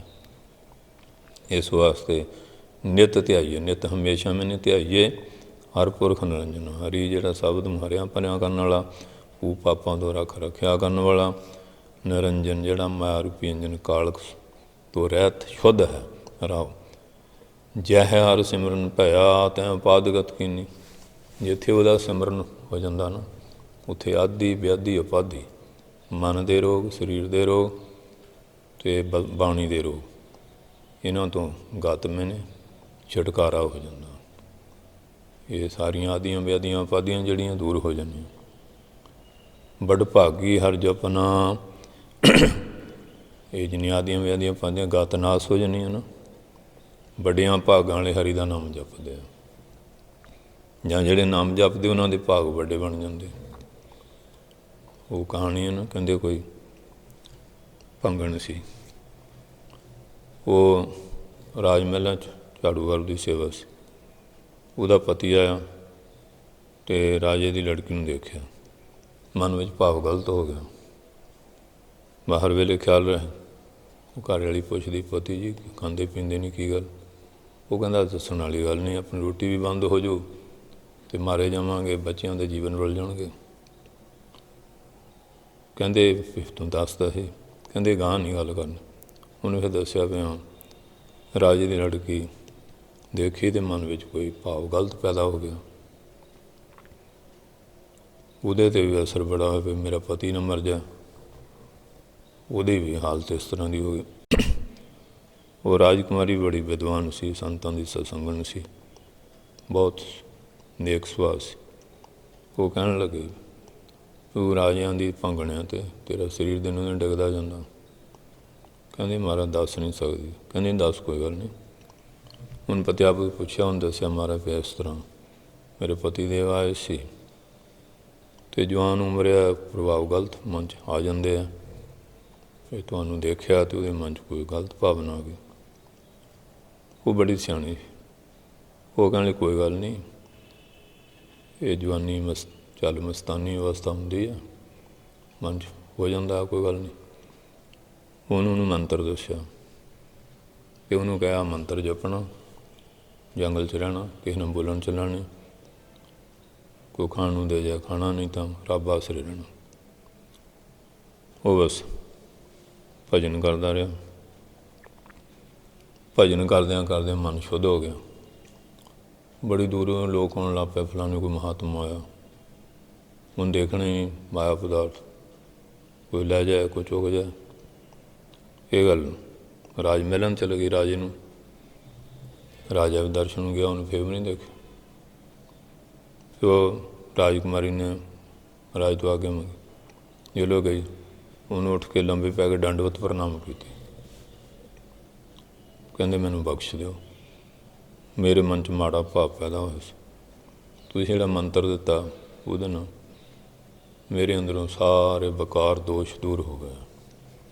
ਕਿਉਂਕਿ ਦਾਗ ਦੋਸ਼ ਨੂੰ ਚਲਿਆ ਲਾਏ, ਦਰਗਾਹ ਵੈਸਣ ਨਾ ਹੀ ਜਾਏ। ਜੇ ਕੋ ਡੂਬੈ ਫਿਰ ਹੋਵੇ ਸਾਰ, ਨਾਨਕ ਸਾਚਾ ਸਰਬ ਦਾ ਤੌਰ। ਇਹ ਭਜਨ ਵਿੱਚ ਏਡੀ ਵੱਡੀ ਤਾਕਤ ਆ। ਜਿਵੇਂ ਦੀਵਾ ਬਲਣਾ ਹਨੇਰਾ ਦੌੜ ਜਾਂਦਾ, ਸਿਮਰਨ ਕਰਨਾ ਸਾਰੇ ਪਾਪ ਸਾਰੇ ਔਗਣ ਬਖਸ਼ੇ ਜਾਂਦੇ ਆ, ਦੂਰ ਹੋ ਜਾਂਦੇ ਆ। ਤਾਂ ਹੀ ਮਹਾਰਾਜ ਨੇ ਕਿਹਾ ਨਾ ਬਾਣੀ ਵਾਸਤੇ, ਸੁਣਤੇ ਪਨੀਤ ਕਹਤੇ ਫਿਰ ਸਤਿਗੁਰਿਆ ਭਰਪੂਰੇ, ਬਿਨਵੰਤ ਨਾਨਕ ਗੁਰ ਚਰਨ ਲਾਗੇ ਬਾਜੇ ਅਨਹਦ ਤੂਰੇ। ਅਨਹਦ ਇੱਕ ਰਸ ਜਸ ਰੂਪੀ ਹੋਏ ਬਾਜੇ ਵੱਜਦੇ ਆ। ਸੋ ਇਸ ਵਾਸਤੇ ਸਿਮਰਨ ਵਿੱਚ ਐਸੀ ਬਰਕਤ ਹੈ। ਸਾਖੀਆਂ ਤੋਂ ਮਤਲਬ ਹੁੰਦਾ ਜਿਹਨਾਂ ਤੋਂ ਸਿੱਖਿਆ ਮਿਲੇ। ਉਪਾਦਗਤ ਕੀਨੀ, ਜੈ ਹਰਿ ਸਿਮਰਨ ਤੈਂ ਪਾਇਆ ਤੈਂ ਉਪਾਦਗਤ ਕੀਨੀ। ਜਿੱਥੇ ਉਹਦਾ ਸਿਮਰਨ ਹੋਣ ਲੱਗ ਜਾਂਦਾ, ਇਹ ਉਪਾਧੀ ਪੈਦਾ ਹੋਈ ਸੀ, ਬਕਾਰ ਦੋਸ਼ ਪੈਦਾ ਹੋਇਆ ਸੀ, ਦੂਰ ਹੋ ਜਾਂਦਾ। ਬੜ ਭਾਗੀ ਹਰ ਜਪਨ, ਵੱਡਿਆਂ ਭਾਗਾਂ ਵਾਲੇ ਹਰੀ ਪਰਮੇਸ਼ਰ ਨਾਮ ਨੂੰ ਜਪਦੇ ਹਨ। ਜਾਂ ਨਾਨਕ ਕੋ ਗੁਰੇ ਮਤ ਦੀਨੀ, ਜਨਾਂ 'ਤੇ ਕਿਰਪਾ ਕਰਕੇ ਗੁਰੂ ਜੀ ਨੇ, ਅਕਾਲ ਪੁਰਖ ਨੇ, ਮਹਾਂਪੁਰਖਾਂ ਨੇ ਸਾਨੂੰ ਇਹ ਮੱਤ ਦਿੱਤੀ ਹੈ, ਜਪ ਹਰ ਭਵ ਜਲ ਤਰਨਾ। ਜੇ ਤੁਸੀਂ ਪਰਮੇਸ਼ਰ ਦਾ ਨਾਮ ਜਪੋਗੇ, ਸੰਸਾਰ ਸਾਗਰ ਤੋਂ ਤੁਸੀਂ ਤਰ ਜਾਓਗੇ। ਕਿਉਂਕਿ ਸੰਸਾਰ ਸਾਗਰ ਜਿਵੇਂ ਨਦੀ ਤਰਨ ਵਾਸਤੇ, ਦਰਿਆ ਤਰਨ ਲਈ, ਸਮੁੰਦਰ ਲਈ ਬੇੜੇ ਬੇੜੀਆਂ ਆ, ਇਸ ਤਰ੍ਹਾਂ ਸੰਸਾਰ ਸਾਗਰ ਨੂੰ ਤਰਨ ਵਾਸਤੇ ਪਰਮੇਸ਼ਰ ਦਾ ਜਿਹੜਾ ਨਾਮ ਆ, ਹਾਂਜੀ, ਪਰਮੇਸ਼ਰ ਦੇ ਨਾਮ 'ਚ ਇਹ ਬਰਕਤ ਆ। ਜਿਵੇਂ ਕਹਿੰਦੇ ਕਿ ਭਰਮ ਰਕੇਤ ਕੀ ਫੂਲ ਪਰ ਖੰਡ ਮਾਨ ਪੀ ਸੋਭ, ਔ ਤਿਉਂ ਗੁਣ ਕਰ ਜਿਹੇ ਚਿੱਤ ਟਪਿਓ, ਤੇਹ ਨਾ ਦੋਖ ਕਰ ਖੋਭ। ਹੁਣ ਸ਼ਾਸਤਰਾਂ 'ਚ ਵੀ ਇਹ ਬਚਨ ਦੱਸਿਆ, ਜਿਵੇਂ ਕਹਿੰਦੇ ਹਾਂਜੀ ਕਿ ਭੌਰਾ ਜਿਹੜਾ ਨਾ ਉਹ ਕੰਡਿਆਂ ਵਾਲਾ ਕੇਤਕੀ ਦਾ ਫੁੱਲ ਹੁੰਦਾ ਆ। ਜਿਹੜਾ ਰੂਹ ਕਿਹੜਾ ਨਾ ਉਹਦੇ ਕੰਡੇ ਬੜੇ ਹੁੰਦੇ ਆ, ਜਿਵੇਂ ਕੁਆਰ ਦੇ ਦੁਆਲੇ ਹੁੰਦੇ ਆ, ਇਸ ਤਰ੍ਹਾਂ। ਹੁਣ ਤਾਂ ਜ਼ਮਾਨਾ ਗਾਂਹ ਲੰਘ ਗਿਆ ਨਾ, ਅੱਗੇ ਬੀਬੀਆਂ ਉਹ ਕੌਲੀ ਨਾਲ ਛਿੱਲ ਲਾ ਕੇ ਵਿੱਚੋਂ ਅਤੇ ਧਾਰਾਂ ਕੱਢ ਲੈਂਦੀਆਂ ਸੀ, ਫਿਰ ਉਹਦੇ ਉਹ ਛਿੱਕੂ ਛਾਕੂ ਬਣਾਉਂਦੀਆਂ ਹੁੰਦੀਆਂ ਸੀ, ਬੜੇ ਸੁੰਦਰ। ਕਹਿੰਦੇ ਭਾਵੇਂ ਉਹ ਜਿਹੜਾ ਕੇਤਕੀ ਦਾ ਫੁੱਲ ਆ ਕੰਡਿਆਂ ਨਾਲ ਭਰਿਆ ਹੋਇਆ, ਹਾਂਜੀ, ਜਿਹੜਾ ਭੌਰਾ ਆ, ਹਾਂਜੀ, ਅਤੇ ਕੰਡਿਆਂ ਵਾਲੇ ਜਿਹੜੇ ਕੇਤਕੀ ਦੇ ਫੁੱਲਾਂ ਦੇ, ਹਾਂਜੀ, ਅਤੇ ਉਹਨਾਂ ਦੇ ਵਿੱਚ ਉਹ, ਹਾਂਜੀ, ਬੈਠਣਾ ਉਹਨੂੰ ਸੋਭਦਾ, ਚੰਗਾ ਲੱਗਦਾ। ਫੁੱਲ 'ਤੇ ਬਹਿੰਦਾ ਜਾ ਕੇ, ਭਾਵੇਂ ਕੰਡਿਆਂ ਵਾਲਾ ਹੀ ਆ, ਹਾਂਜੀ। ਪਰ ਉਹ ਕਹਿੰਦੇ ਕੰਡਿਆਂ ਦਾ ਦਰਦ ਜਿਹੜਾ ਆ, ਖੇੜੇ ਮੱਥੇ ਉਹ ਸਹਾਰ ਲੈਂਦਾ, ਹਾਂਜੀ। ਭਰਮਰ ਕੇਤਕੀ ਫੂਲ ਪਰ, ਭੌਰਾ ਜਿਹੜਾ ਕੇਤਕੀ ਦੇ ਫੁੱਲ 'ਤੇ ਖੰਡ ਮਾਨ ਪੀ ਸੋਭ, ਭਾਵੇਂ ਉਹ ਕੰਡਿਆਂ ਵਾਲਾ, ਫਿਰ ਵੀ ਕਹਿੰਦੇ ਉਹ ਕੰਡਿਆਂ ਦੁੱਖ ਸਹਾਰਦਾ, ਉੱਥੇ ਹੀ ਸੋਭਦਾ ਹੈ। ਤਿਉਂ ਗੁਣ ਕਰ ਜੇ ਚਿੱਤ ਟਪਿਓ, ਤੇਹ ਨਾ ਦੋਖ ਕਰ ਖੋਭ। ਕਹਿੰਦੇ ਜਿਨ੍ਹਾਂ ਦਾ ਸ਼ੁਭ ਗੁਣਾਂ ਦੇ ਨਾਲ ਚਿੱਤ ਟਕਿਆ ਹੋਇਆ, ਉਹ ਜਿਹੜੇ ਗੁਰਮੁਖ ਪਿਆਰੇ ਆ, ਹਾਂਜੀ, ਤੇਹ ਨਾ ਦੋਖ ਕਰ ਖੋਭ। ਉਹ ਦੂਏ ਦੇ ਦੋਸ਼ ਦੇਖ ਕੇ ਨਾ ਆਪਣੇ ਮਨ 'ਚ ਖੋਭ ਦੁੱਖ ਨਹੀਂ ਮੰਨਦੇ। ਉਹ ਕਹਿੰਦੇ ਉਹਦਾ ਕਰਮ ਆਪਾਂ ਕੀ, ਆਮ ਬੰਦੇ ਹੁਣ ਫਲਾਨਾ ਆਹ ਕਰਦਾ, ਫਲਾਨਾ ਆਹ ਕਰਦਾ, ਐਵੇਂ ਦੇਖ ਕੇ ਸੜੀ ਮਚੀ ਜਾਣਗੇ। ਕਿਉਂਕਿ ਹਰ ਇੱਕ ਨੇ ਆਪਣੇ ਕਰਮ ਦਾ ਫਲ ਆਪ ਭੋਗਣਾ। ਆਪਣਾ ਕੀ ਮਤਲਬ ਹੈ? ਤੂੰ ਦੂਏ ਦੇ ਦੋਖ ਨਾ ਦੇ, ਹੈਂ। ਸਭ ਤੋਂ ਗੁਣ ਲਓ, ਚੰਗਾ ਗੁਣ ਲਓ। ਹਾਂਜੀ, ਜੇ ਔਗਣ ਕਰਾਂਗੇ ਸਾਡਾ ਹਿਰਦਾ ਔਗਣ ਨਾਲ ਭਰ ਜਾਊਗਾ, ਗੁਣ ਲਵਾਂਗੇ ਗੁਣਾਂ ਨਾਲ ਭਰ ਜਾਊਗਾ। ਗੁਣਾਂ 'ਚ ਸੁਗੰਧੀ ਹੈ, ਔਗਣਾਂ 'ਚ ਦੁਰਗੰਧੀ ਹੈ। ਇਸ ਕਰਕੇ ਜਿਹੜੇ ਗੁਰਮੁਖ ਪਿਆਰੇ ਹੈ ਉਹ ਇਸ ਤਰ੍ਹਾਂ ਆ। ਅਤੇ ਜਿਹੜਾ ਦੁਸ਼ਟ ਗਿਰਿਆ ਦਰਸੇ ਨਹੀਂ ਜੈਸੇ ਜਲ ਮੇਰੇ। ਦੁਸ਼ਟ ਲੋਕ ਬੜੇ ਬੜੇ ਪਾਪ ਕਰਮ ਕਰਦੇ ਆ, ਹੈਂ। ਉਹਨਾਂ ਨੂੰ ਕੋਈ ਨਹੀਂ ਕਹਿੰਦਾ ਇਹ ਕਰਦੇ, ਇਹ ਪਾਣੀ ਲੀਹ ਕੇ ਮਿਟਦੀ ਜਾਂਦੀ। ਸੰਤ ਗਿਰਿਆ ਤਲਪ ਹੀ ਬਿਨਾਂ ਰੇਖ ਜਿਉਂਦੇ, ਸਿਲਾ ਰੇਖ ਜਿਉਂਦੇ। ਜੇ ਕੋਈ ਸੰਤ ਮਹਾਤਮਾ ਮਾੜੀ ਜਿਹੀ ਗਲਤੀ ਹੋ ਜਾਏ, ਜਿਵੇਂ ਪੱਥਰ 'ਤੇ ਲੀਹ ਕੇ, ਲੋਕ ਛੱਡਦੇ ਹੀ ਨਹੀਂ, ਬਹੁਤ ਦੁਹਾਈ ਹੋਣਗੇ। 99 ਗੁਣ ਹੋਣ, ਇੱਕ ਹੋਵੇ ਅਤੇ ਬੜਾ ਪ੍ਰਚਾਰ ਕਰਨਗੇ। ਅਤੇ ਆਪਣੇ 'ਚ ਭਾਵੇਂ 110 100 ਗੁਣ ਹੋਣ, ਫਿਰ ਵੀ ਆਪਣੀ ਔਲਾਦ ਵਿੱਚ ਔਗੁਣ ਹੋਵੇ, ਗੁਣ ਪ੍ਰਗਟ ਕਰਕੇ ਦੱਸਣਗੇ। ਦੂਆਂ 'ਚ ਗੁਣ ਹੋਣਗੇ, ਉਹਨਾਂ ਹੀ ਨਿੰਦਿਆ ਕਰਨਗੇ। ਹੁਣ ਸੰਤ ਮਹਾਂਪੁਰਖ ਜਿਸ ਤਰ੍ਹਾਂ ਆਪਣੇ ਲੈ ਲਓ ਕਿ ਹਰਨਿਆਂ ਘਾਹ ਫੂਸ ਖਾਂਦਾ, ਸ਼ਿਕਾਰੀ ਉਹਨੂੰ ਵੀ ਨਹੀਂ ਬਖਸ਼ਦੇ। ਮੱਛ ਜਾਲਾ ਖਾਂਦੇ, ਉਹਨੂੰ ਨਹੀਂ ਬਖਸ਼ਦੇ ਸ਼ਿਕਾਰੀ ਲੋਕ। ਇਸ ਤਰ੍ਹਾਂ ਸੰਤ ਮਹਾਤਮਾ ਕਿਸੇ ਦਾ ਕੋਈ ਵਿਗਾੜਦੇ ਨਹੀਂ। ਭਜਨ ਵਾਲੇ ਲੋਕ ਉਹਨਾਂ ਨਾਲ ਨਿਰਵੈਰਾਂ ਨਾਲ ਵੈਰ ਕਰੀ ਜਾਣਗੇ। ਜੇ ਕਹੀਏ ਤੁਹਾਡਾ ਕੋਈ ਬੰਨਾ ਰਲਿਆ, ਕੋਈ ਹੋਰ ਸਾਂਝ ਨਹੀਂ, ਦੇਖ ਕੇ ਜਿਹਨੇ ਪਾਣੀ ਵੀ ਨਹੀਂ ਪਿਲਾਇਆ ਹੁੰਦਾ ਉਹ ਨਿੰਦਿਆ ਕਰੀ ਜਾਣਗੇ। ਅਤੇ ਜਿਹੜੇ ਸੇਵਾਦਾਰ ਆ ਉਹ ਤਾਂ ਸੇਵਾ ਕਰਦੇ ਆ, ਕਿਉਂਕਿ ਮਹਾਰਾਜ ਦੀ ਕਿਰਪਾ ਨਾਲ ਚੀਜ਼ ਮਿਲਦੀ। ਸੇਵਾ ਕੋ ਸੇਵਾ ਬਨਿਆਈ, ਹੁਕਮ ਬੂਝ ਪਰਮਪਦ ਪਾਈ, ਉਸ 'ਤੇ ਚੌਗਨ ਕਰੇ ਨਿਹਾਲ, ਨਾਨਕ ਸਾਹਿਬ ਸਦਾ ਦਿਆਲ। ਇਸ ਕਰਕੇ ਕਹਿੰਦੇ ਜਿਹੜੇ ਗੁਰੂ ਪਿਆਰੇ ਆ ਉਹ ਜਗਿਆਸੂ ਰੂਪੀ ਭੌਰੇ ਆ। ਉਹ ਸੰਗਤ ਜੇ ਕਿ ਮੈਨੂੰ ਉੱਥੇ ਟੋਕਿਆ ਸੀ, ਰੋਕਿਆ ਸੀ, ਕੌੜਾ ਬੋਲਿਆ ਸੀ, ਉਹ ਨਹੀਂ ਗੁੱਸਾ ਕਰਦੇ। ਉਹ ਆਰਾਮ ਨਾਲ ਆਪਣਾ ਭਜਨ ਮਨ 'ਚ ਲੱਗੇ ਰਹਿੰਦੇ ਆ। ਫਿਰ ਸਾਡਾ ਸਗੋਂ ਔਗਣ ਨਿਕਲ ਜਾਏਗਾ, ਕਿਉਂਕਿ ਮਹਾਂਪੁਰਖ ਕਹਿੰਦੇ ਤਾੜਨਾ ਨਹੀਂ ਤਾਰਨਾ। ਇਹ ਤਾੜਨਾ ਨਹੀਂ ਤਾਰਨਾ, ਕਿਉਂਕਿ ਤਾੜਨ ਨਾਲ ਔਗਣ ਦੂਰ ਹੁੰਦੇ ਆ। ਜੇ ਨਾ ਕਿਹਾ ਜਾਏ ਬੰਦਾ ਵਧੀ ਜਾਂਦਾ। ਸੋ ਇਸ ਵਾਸਤੇ ਜਿਹੜੇ ਗੁਰੂ ਪਿਆਰੇ ਉਹਨਾਂ ਦੇ ਲੱਛਣ ਨਿਜ ਮਾਤ ਜਿਵੇਂ ਪਰ ਨਰ ਭਜੇ। ਪਰਾਈ ਇਸਤਰੀ ਮਾਤਾ ਦੇ ਸਮਾਨ, ਜਿਵੇਂ ਸ਼ੁੱਧ ਭਾਵਨਾ ਕਰੇ। ਪਰ ਕੇ ਧਨ ਲੋਚ ਸਮੰਤ। ਪਰਾਇਆ ਧਨ ਆ, ਜਿਵੇਂ ਲੋਹੇ ਦਾ ਢੇਲਾ ਆ, ਜਗਾ ਲਿਆ ਲੋਹਾ, ਮਨੂਰ ਨੂੰ ਉਹਦੇ ਮੂੰਹ ਤਿਆਗ ਦੇਵੇ। ਸਭ ਜੀਵ ਸਵੈਂਗ ਸਮ ਦੇਖਤ ਜੋ। ਜਿਹੜਾ ਕੋਈ ਵੀ ਜੀਵ ਆ ਸਾਰਿਆਂ ਨੂੰ ਆਪਣੇ ਬਰਾਬਰ ਦੇਖਦਾ, ਆਪਣਾ ਤਾਂ ਕੋਈ ਬੁਰਾ ਨਹੀਂ ਨਾ ਕਰਦਾ, ਆਪਣਾ ਸਾਰੇ ਭਲਾ ਸੋਚਦੇ ਆ। ਵੈਸ਼ਨਵ ਹੈ ਮ ਪੇਖ ਤੁਜੋ।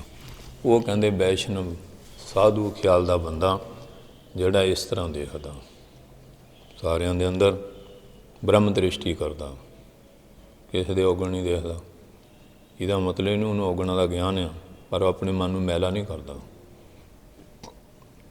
ਜਿਹਦਾ ਸਮਰੱਥਾ ਉਹਨੂੰ ਵਿਚਾਰ ਦੇ ਕੇ ਉਹਨੂੰ ਸ਼ੁੱਧ ਕਰੇਗਾ, ਨਹੀਂ ਤਾਂ ਐਵੇਂ ਕਲਪੀ ਜਾਣਾ, ਈਰਖਾ ਕਰੀ ਜਾਣੀ, ਉਹ 'ਚੋਂ ਕੀ ਲਿਜਾਉਣਾ। ਇਸ ਕਰਕੇ ਮਹਾਰਾਜ ਕਹਿੰਦੇ ਆ ਕਿ ਬੜ ਭਾਗੀ ਹਰ ਜਪਨ। ਵੱਡਿਆਂ ਭਾਗਾਂ ਵਾਲੇ ਉਹਦਾ ਨਾਮ ਜਪਦੇ ਆ, ਉਹ ਆਪਣੇ ਆਨੰਦ ਵਿੱਚ ਰਹਿੰਦੇ ਆ। ਜਨ ਨਾਨਕ ਕੋ ਗੁਰੇ ਮਤ ਜਨ ਨਾਨਕ ਕੋ ਗੁਰੇ ਮਤ ਦੀਨੀ। ਜਨਾਂ ਨੂੰ ਗੁਰੂ ਸਾਹਿਬ ਨੇ ਕਿਰਪਾ ਕਰਕੇ ਇਹ ਸ੍ਰੇਸ਼ਟ ਮੱਤ ਦਿੱਤੀ ਹੈ, ਹਾਂਜੀ, ਕਿ ਦੇਖ ਕੇ ਅੰਡਿਠ ਕਰਨਾ, ਜਪ ਹਰ ਭਵ ਜਲ ਤਰਨਾ। ਪਰਮਾਤਮਾ ਦਾ ਭਜਨ ਕਰਕੇ ਸੰਸਾਰ ਤੋਂ ਤਰਨਾ ਹੁੰਦਾ ਆ। ਜਿਵੇਂ ਤਰਨ ਵਾਸਤੇ ਬੇੜਾ ਹੈ, ਹਾਂਜੀ, ਇਸ ਤਰ੍ਹਾਂ ਸੰਸਾਰ ਸਾਗਰ ਤੋਂ ਤਰਨ ਵਾਸਤੇ ਨਾਮ ਰੂਪੀ ਬੇੜਾ ਹੈ। ਇਸ ਕਰਕੇ ਨਾਮ ਜਿਹੜਾ ਜਪਣਾ, ਕਹਿੰਦੇ ਸੰਸਾਰ ਸਾਗਰ ਤੋਂ ਤਰ ਜਾਏਗਾ। ਇਸ ਵਾਸਤੇ ਇਹ ਨਾਮ ਦੀ ਐਸੀ ਵੱਡੀ ਬਰਕਤ ਹੈ। ਅਤੇ ਚਾਹੇ ਕੋਈ ਮੂਲ ਮੰਤਰ ਦੇ ਰੂਪ 'ਚ ਜਪੇ, ਚਾਹੇ ਕੋਈ ਗੁਰੂ ਮੰਤਰ ਦੇ ਰੂਪ 'ਚ ਜਪੇ, ਚਾਹੇ ਕੋਈ ਬਾਣੀ ਦੇ ਨਿਤਨੇਮ ਦੁਆਰਾ ਕਰੇ। ਗੁਰਬਾਣੀ ਜਿਵੇਂ ਇੱਕ ਬਹੁਤ ਵੱਡਾ ਬੋਲ ਹੋਵੇ, ਜਿਵੇਂ ਉਹ ਤੋਂ ਆਪਣੇ, ਹਾਂਜੀ, ਪਹਿਲਾਂ ਰੁਪਈਆਂ ਦੀ ਪੰਡ ਬਣ ਗਈ, ਰੁਪਈਆਂ ਤੋਂ ਸੋਨਾ ਖਰੀਦ ਲਓ, ਥੋੜ੍ਹਾ ਰਹਿ ਗਿਆ, ਚਾਂਦੀ ਥੋੜ੍ਹੀ ਰਹਿ ਗਈ, ਚਾਂਦੀ ਤੋਂ ਸੋਨਾ ਲਓ ਹੋਰ ਥੋੜ੍ਹਾ, ਅਤੇ ਜੇ ਹੀਰਾ ਉਹ ਐਵੇਂ ਮੁੱਠੀ 'ਚ ਆ ਜਾਂਦਾ। ਇਸੇ ਤਰ੍ਹਾਂ ਗੁਰਬਾਣੀ ਇੱਕ ਬਹੁਤ ਵੱਡਾ ਖਜ਼ਾਨਾ ਹੈ। ਸੁਖਮਨੀ ਸਾਹਿਬ ਹੈ, ਜਪਜੀ ਸਾਹਿਬ ਹੈ, ਮੂਲ ਮੰਤਰ ਹੈ, ਗੁਰੂ ਮੰਤਰ ਹੈ, ਇਹਨਾਂ 'ਚ ਆਪਸ ਵਿੱਚ ਕੋਈ ਭੇਦ ਨਹੀਂ, ਫਰਕ ਨਹੀਂ, ਇੱਕੋ ਹੀ ਚੀਜ਼ ਹੈ। ਬਾਣੀ 'ਚ ਮਨ ਲੱਗਦਾ ਬਾਣੀ ਪੜ੍ਹੋ, ਸੁਖਮਨੀ ਮਨ ਲੱਗਦਾ ਸੁਖਮਨੀ ਪੜ੍ਹੋ, ਜਪਜੀ ਸਾਹਿਬ ਕਰੋ, ਮੂਲ ਮੰਤਰ ਗੁਰੂ ਮੰਤਰ ਕਰੋ। ਇਹ ਇੱਕ ਸਰੂਪ ਹੀ ਹੈ, ਇਹਨਾਂ ਦਾ ਕੋਈ ਫਰਕ ਭੇਦ ਨਹੀਂ ਹੈ। ਅਤੇ ਜਿਹੜੇ ਰੂਪ 'ਚ ਵੀ ਕਰੋਗੇ ਉਸ ਨੇ ਲਾਭ ਹੀ ਲਾਭ ਦੇਣਾ, ਸਾਡਾ ਭਲਾ ਹੀ ਭਲਾ ਕਰਨਾ ਹੈ। ਜਿਵੇਂ ਹੁਣ ਗੁੜ ਦਾ ਬਹੁਤ ਵੱਡਾ ਪਹਾੜ ਹੋਵੇ ਫਿਰ ਵੀ ਗੁੜ ਆ, ਛੋਟੀ ਜਿਹੀ ਡਲੀ ਹੈ, ਮਿਠਾਸ ਕੋਈ ਹੈ ਫਰਕ? ਸਮੁੰਦਰ ਆ, ਪਾਣੀ ਬਹੁਤ ਆ, ਪਾਣੀ ਦੀ ਬੂੰਦ ਆ, ਜੇ ਦੇਖੀਏ ਬੜਾ ਆ, ਬੂੰਦ ਛੋਟੀ ਹੈ, ਇਹਦਾ ਭੇਦ ਆ। ਜੇ ਪਾਣੀ ਕਰਕੇ ਦੇਖੀਏ ਤਾਂ ਸਮੁੰਦਰ ਅਤੇ ਬੂੰਦ ਦਾ ਕੋਈ ਫਰਕ ਨਹੀਂ। ਇਸ ਤਰ੍ਹਾਂ ਇਹ ਸਾਰਾ ਸੰਸਾਰ ਜਿਹੜਾ ਆ ਇਹ ਪਰਮਾਤਮਾ ਦਾ ਬਵਰਤਵਾਦ ਆ। ਜਿਵੇਂ ਸੋਨੇ ਤੋਂ ਡਲੀ ਗਹਿਣੇ ਹੈ ਸੋਨੇ, ਅਤੇ ਪਰਿਣਾਮਾਵਾਦ ਹੁੰਦਾ, ਜਿਵੇਂ ਦੁੱਧ ਤੋਂ ਦਹੀਂ ਬਣ ਗਿਆ, ਦਹੀਂ ਤੋਂ ਮੁੜ ਕੇ ਦੁੱਧ ਨਹੀਂ ਬਣਦਾ। ਇਹ ਸੰਸਾਰ ਪਰਮਾਤਮਾ ਦੇ ਹੁਕਮ 'ਚ ਪੈਦਾ ਹੋਇਆ, ਉਹਦੇ ਹੁਕਮ ਨਾਲ ਰਹਿ ਰਿਹਾ, ਕੋਟ ਕੂਹ ਦਾ ਰੂਪ ਆਤਮਾ ਕਰਕੇ ਅਤੇ ਵਿਵਹਾਰ ਕਰਕੇ ਭਿੰਨ ਭਿੰਨ ਆ। ਅਤੇ ਜੇ ਆਪਾਂ ਆਤਮਾ ਕਰਕੇ ਦੇਖੀਏ ਅਤੇ ਫਿਰ ਸਭ ਮੈਂ ਜੋਤ ਹੈ ਸੋਏ, ਤਿਸ ਕੈ ਚਾਨਣ ਸਭ ਮੈਂ ਚਾਨਣ ਹੋਏ। ਗੁਰ ਸਾਖੀ ਜੋਤ ਪ੍ਰਗਟ ਹੋਏ। ਜਿਹੜਾ ਗੁਰੂ ਦੀ ਸਾਖੀ ਸਿੱਖਿਆ ਲੈ ਕੇ ਨਾਮ ਬਾਣੀ ਦੀ ਕਮਾਈ ਕਰਦਾ, ਉਹਦੇ ਅੰਦਰ ਜੋਤੀ ਰੂਪ ਪਰਮਾਤਮਾ ਪ੍ਰਗਟ ਹੋ ਜਾਂਦਾ ਹੈ।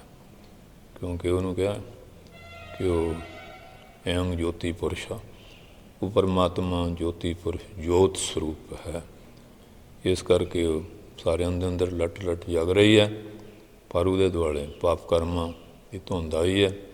ਜਦੋਂ ਸੇਵਾ ਸਿਮਰਨ ਨਾਮ ਬਾਣੀ ਸਤਸੰਗ ਕਰਦੇ ਹਾਂ, ਹੌਲੀ ਹੌਲੀ ਫਿਰ ਉਹ ਧੁੰਦ ਚੱਕੀ ਜਾਂਦੀ ਹੈ, ਗਿਆਨ ਦਾ ਪ੍ਰਕਾਸ਼ ਹੁੰਦਾ, ਆਤਮਾ ਰੂਪੀ ਜੋਤ ਪ੍ਰਗਟ ਹੋ ਜਾਂਦੀ ਹੈ। ਅਤੇ ਜਦੋਂ ਫਿਰ ਗਿਆਨ ਦਾ ਪ੍ਰਕਾਸ਼ ਹੋ ਗਿਆ, ਫਿਰ ਮਾੜਾ ਕੰਮ ਕਰਨ ਵਾਲੀ ਗੱਲ ਹੀ ਨਹੀਂ ਰਹੀ।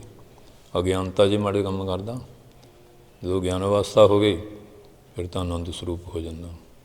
ਸੋ ਇਸ ਵਾਸਤੇ ਧੰਨ ਧੰਨ ਸਾਹਿਬ ਸ਼੍ਰੀ ਗੁਰੂ ਰਾਮਦਾਸ ਜੀ ਮਹਾਰਾਜ ਜੀ ਨੇ ਕਿਰਪਾ ਕਰਕੇ ਬਖਸ਼ਿਸ਼ ਕੀਤੀ ਹੈ ਕਿ ਜਨ ਨਾਨਕ ਕੋ ਗੁਰ ਇਹ ਮੱਤ ਦਿੱਤੀ। ਜਨਾਂ ਨੂੰ ਧੰਨ ਗੁਰੂ ਨਾਨਕ ਸਾਹਿਬ ਜੀ ਨੇ ਇਹ ਮੱਤ ਦਿੱਤੀ ਹੈ, ਜਪ ਹਰ ਭਵ ਜਲ ਤਰਨਾ। ਕਲਯੁਗ ਦਾ ਸਮਾਂ ਕਿ ਇਹਦੇ 'ਚ ਭਜਨ ਕਰਕੇ ਤਰਨਾ ਹੋਵੇਗਾ। ਜੋ ਆਪੋ ਆਪਣਾ ਧਰਮ ਹੈ, ਸੋ ਦੇਖੋ ਵੇਦ ਪੁਰਾਣਾ। ਜੋਗਾ ਦਾ ਆਪਣਾ ਧਰਮ ਹੈ। ਪੁਰਾਣੇ ਸਿੱਕੇ ਲੈ ਕੇ ਬਾਜ਼ਾਰ ਜਾਵਾਂਗੇ, ਸੌਦਾ ਨਹੀਂ ਮਿਲੇਗਾ ਅਤੇ ਮੌਕੇ ਦਾ। ਇਸੇ ਤਰ੍ਹਾਂ ਹੀ ਕਲਯੁਗ ਦੇ ਵਿੱਚ ਇਹ ਜਿਹੜਾ ਨਾਮ ਆ, ਇਹਦੀ ਬਰਕਤ ਹੈ। ਸਤਿਯੁਗ ਸਤ, ਤੇਤਾ ਜਗੀ, ਦੁਆਪਰ ਪੂਜਾ ਚਾਰ, ਤਿੰਨੋਂ ਯੁਗ ਤਿੰਨੋਂ ਜਿਹੜਾ ਕਲ ਕੇਵਲ ਨਾਮ ਆਧਾਰ। ਸੋ ਮਹਾਰਾਜ ਸੱਚੇ ਪਾਤਸ਼ਾਹ ਕਿਰਪਾ ਕਰਨ, ਆਪਣੇ ਚਰਨਾਂ 'ਚ ਇਹ ਬੇਨਤੀਆਂ ਪ੍ਰਵਾਨ ਕਰਨ, ਸਾਨੂੰ ਸਾਰਿਆਂ ਨੂੰ ਸਮੱਤ ਬਖਸ਼ਿਸ਼ ਕਰਨ, ਸਾਡੇ ਔਗੁਣਾਂ ਨੂੰ ਦੂਰ ਕਰਨ, ਹਿਰਦੇ ਸ਼ੁਭ ਗੁਣਾਂ ਦਾ ਪ੍ਰਕਾਸ਼ ਹੋਵੇ, ਨਾਮ ਬਾਣੀ ਗੁਰਸਿੱਖੀ ਜੀਵਨ ਦੀ ਦਾਤ ਪ੍ਰਾਪਤ ਹੋਵੇ, ਸਾਰੀਆਂ ਸੰਗਤਾਂ ਦਾ ਭਲਾ ਹੋਵੇ, ਪੰਥ ਵਿੱਚ ਪਿਆਰ ਏਕਤਾ ਇਤਫਾਕ ਚੜ੍ਹਦੀ ਕਲਾ ਹੋਵੇ। ਵਾਹਿਗੁਰੂ ਜੀ ਕਾ ਖਾਲਸਾ, ਵਾਹਿਗੁਰੂ ਜੀ ਕੀ ਫਤਿਹ।